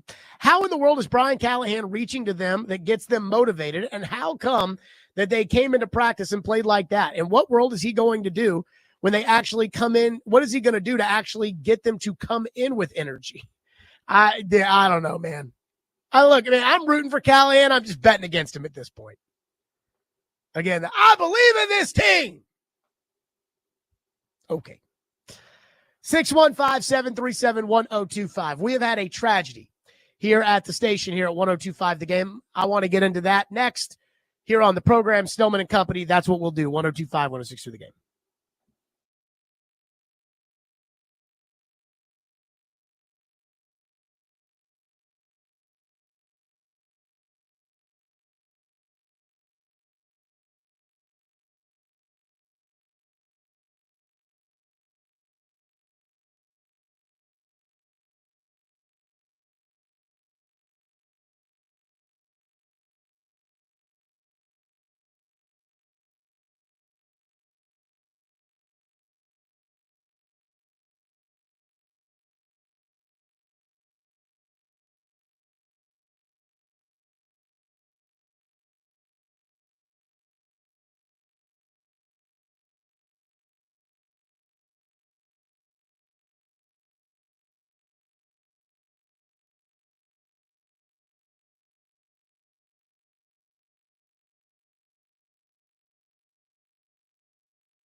Stillman and Company, we have had a tragedy here at our station here at 102.5 The Game, and I want to take a segment today to talk about Aaron Donic, Willie's wife, who passed away way too young yesterday at the age of 54 years old.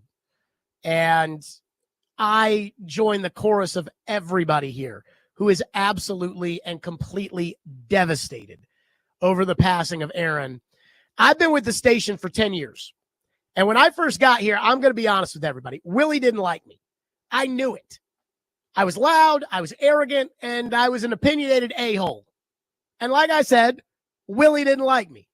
I liked him, and I kind of expected that he wouldn't like me, but I didn't like the fact that Willie didn't like me. I understood it, but I didn't like it, but I was aware. And I met Aaron at a birthday party for Steve Gorman, the old drummer of the Black Crowes. It was his 50th. He used to have a show on our station. It was his 50th birthday, and I met Aaron at the birthday party. And I remember from the second I met her, I was like, this woman is so full of energy. I really sat there when I met Aaron Donic for the first time. I'm like, this is Willie's wife? This woman is a freaking fireball. She's talking to everybody. She's partying. She's dancing. She is the life of this party. And, you know, again, this is Willie Donic we're talking about, a guy who gets excited about a well-executed sacrifice bunt in an SEC tournament game. And this is his wife at the Steve Gorman party? I don't know why, but it was almost like she was the exact opposite of what I expected Willie's wife to be. But she just had that energy about her. And then over the years, I got to really know Aaron. And I really, really connected with her. I think, quite frankly, the reason that Willie and I have such a good relationship today is because of the connection that I really had with Aaron. I understood Willie more, and I almost think Willie probably understood me more after I got to know Aaron and got to connect with Aaron. And there was a Predators playoff game in 2019, and I don't know how this happened, but we all ended up at a bar after this Predators playoff game. And Aaron and I just sat there and talked and talked and talked, and she told me, she said she did not like me on the radio at first, but that getting to know me, she was surprised at the kind of guy I was and the values that I had and everything else.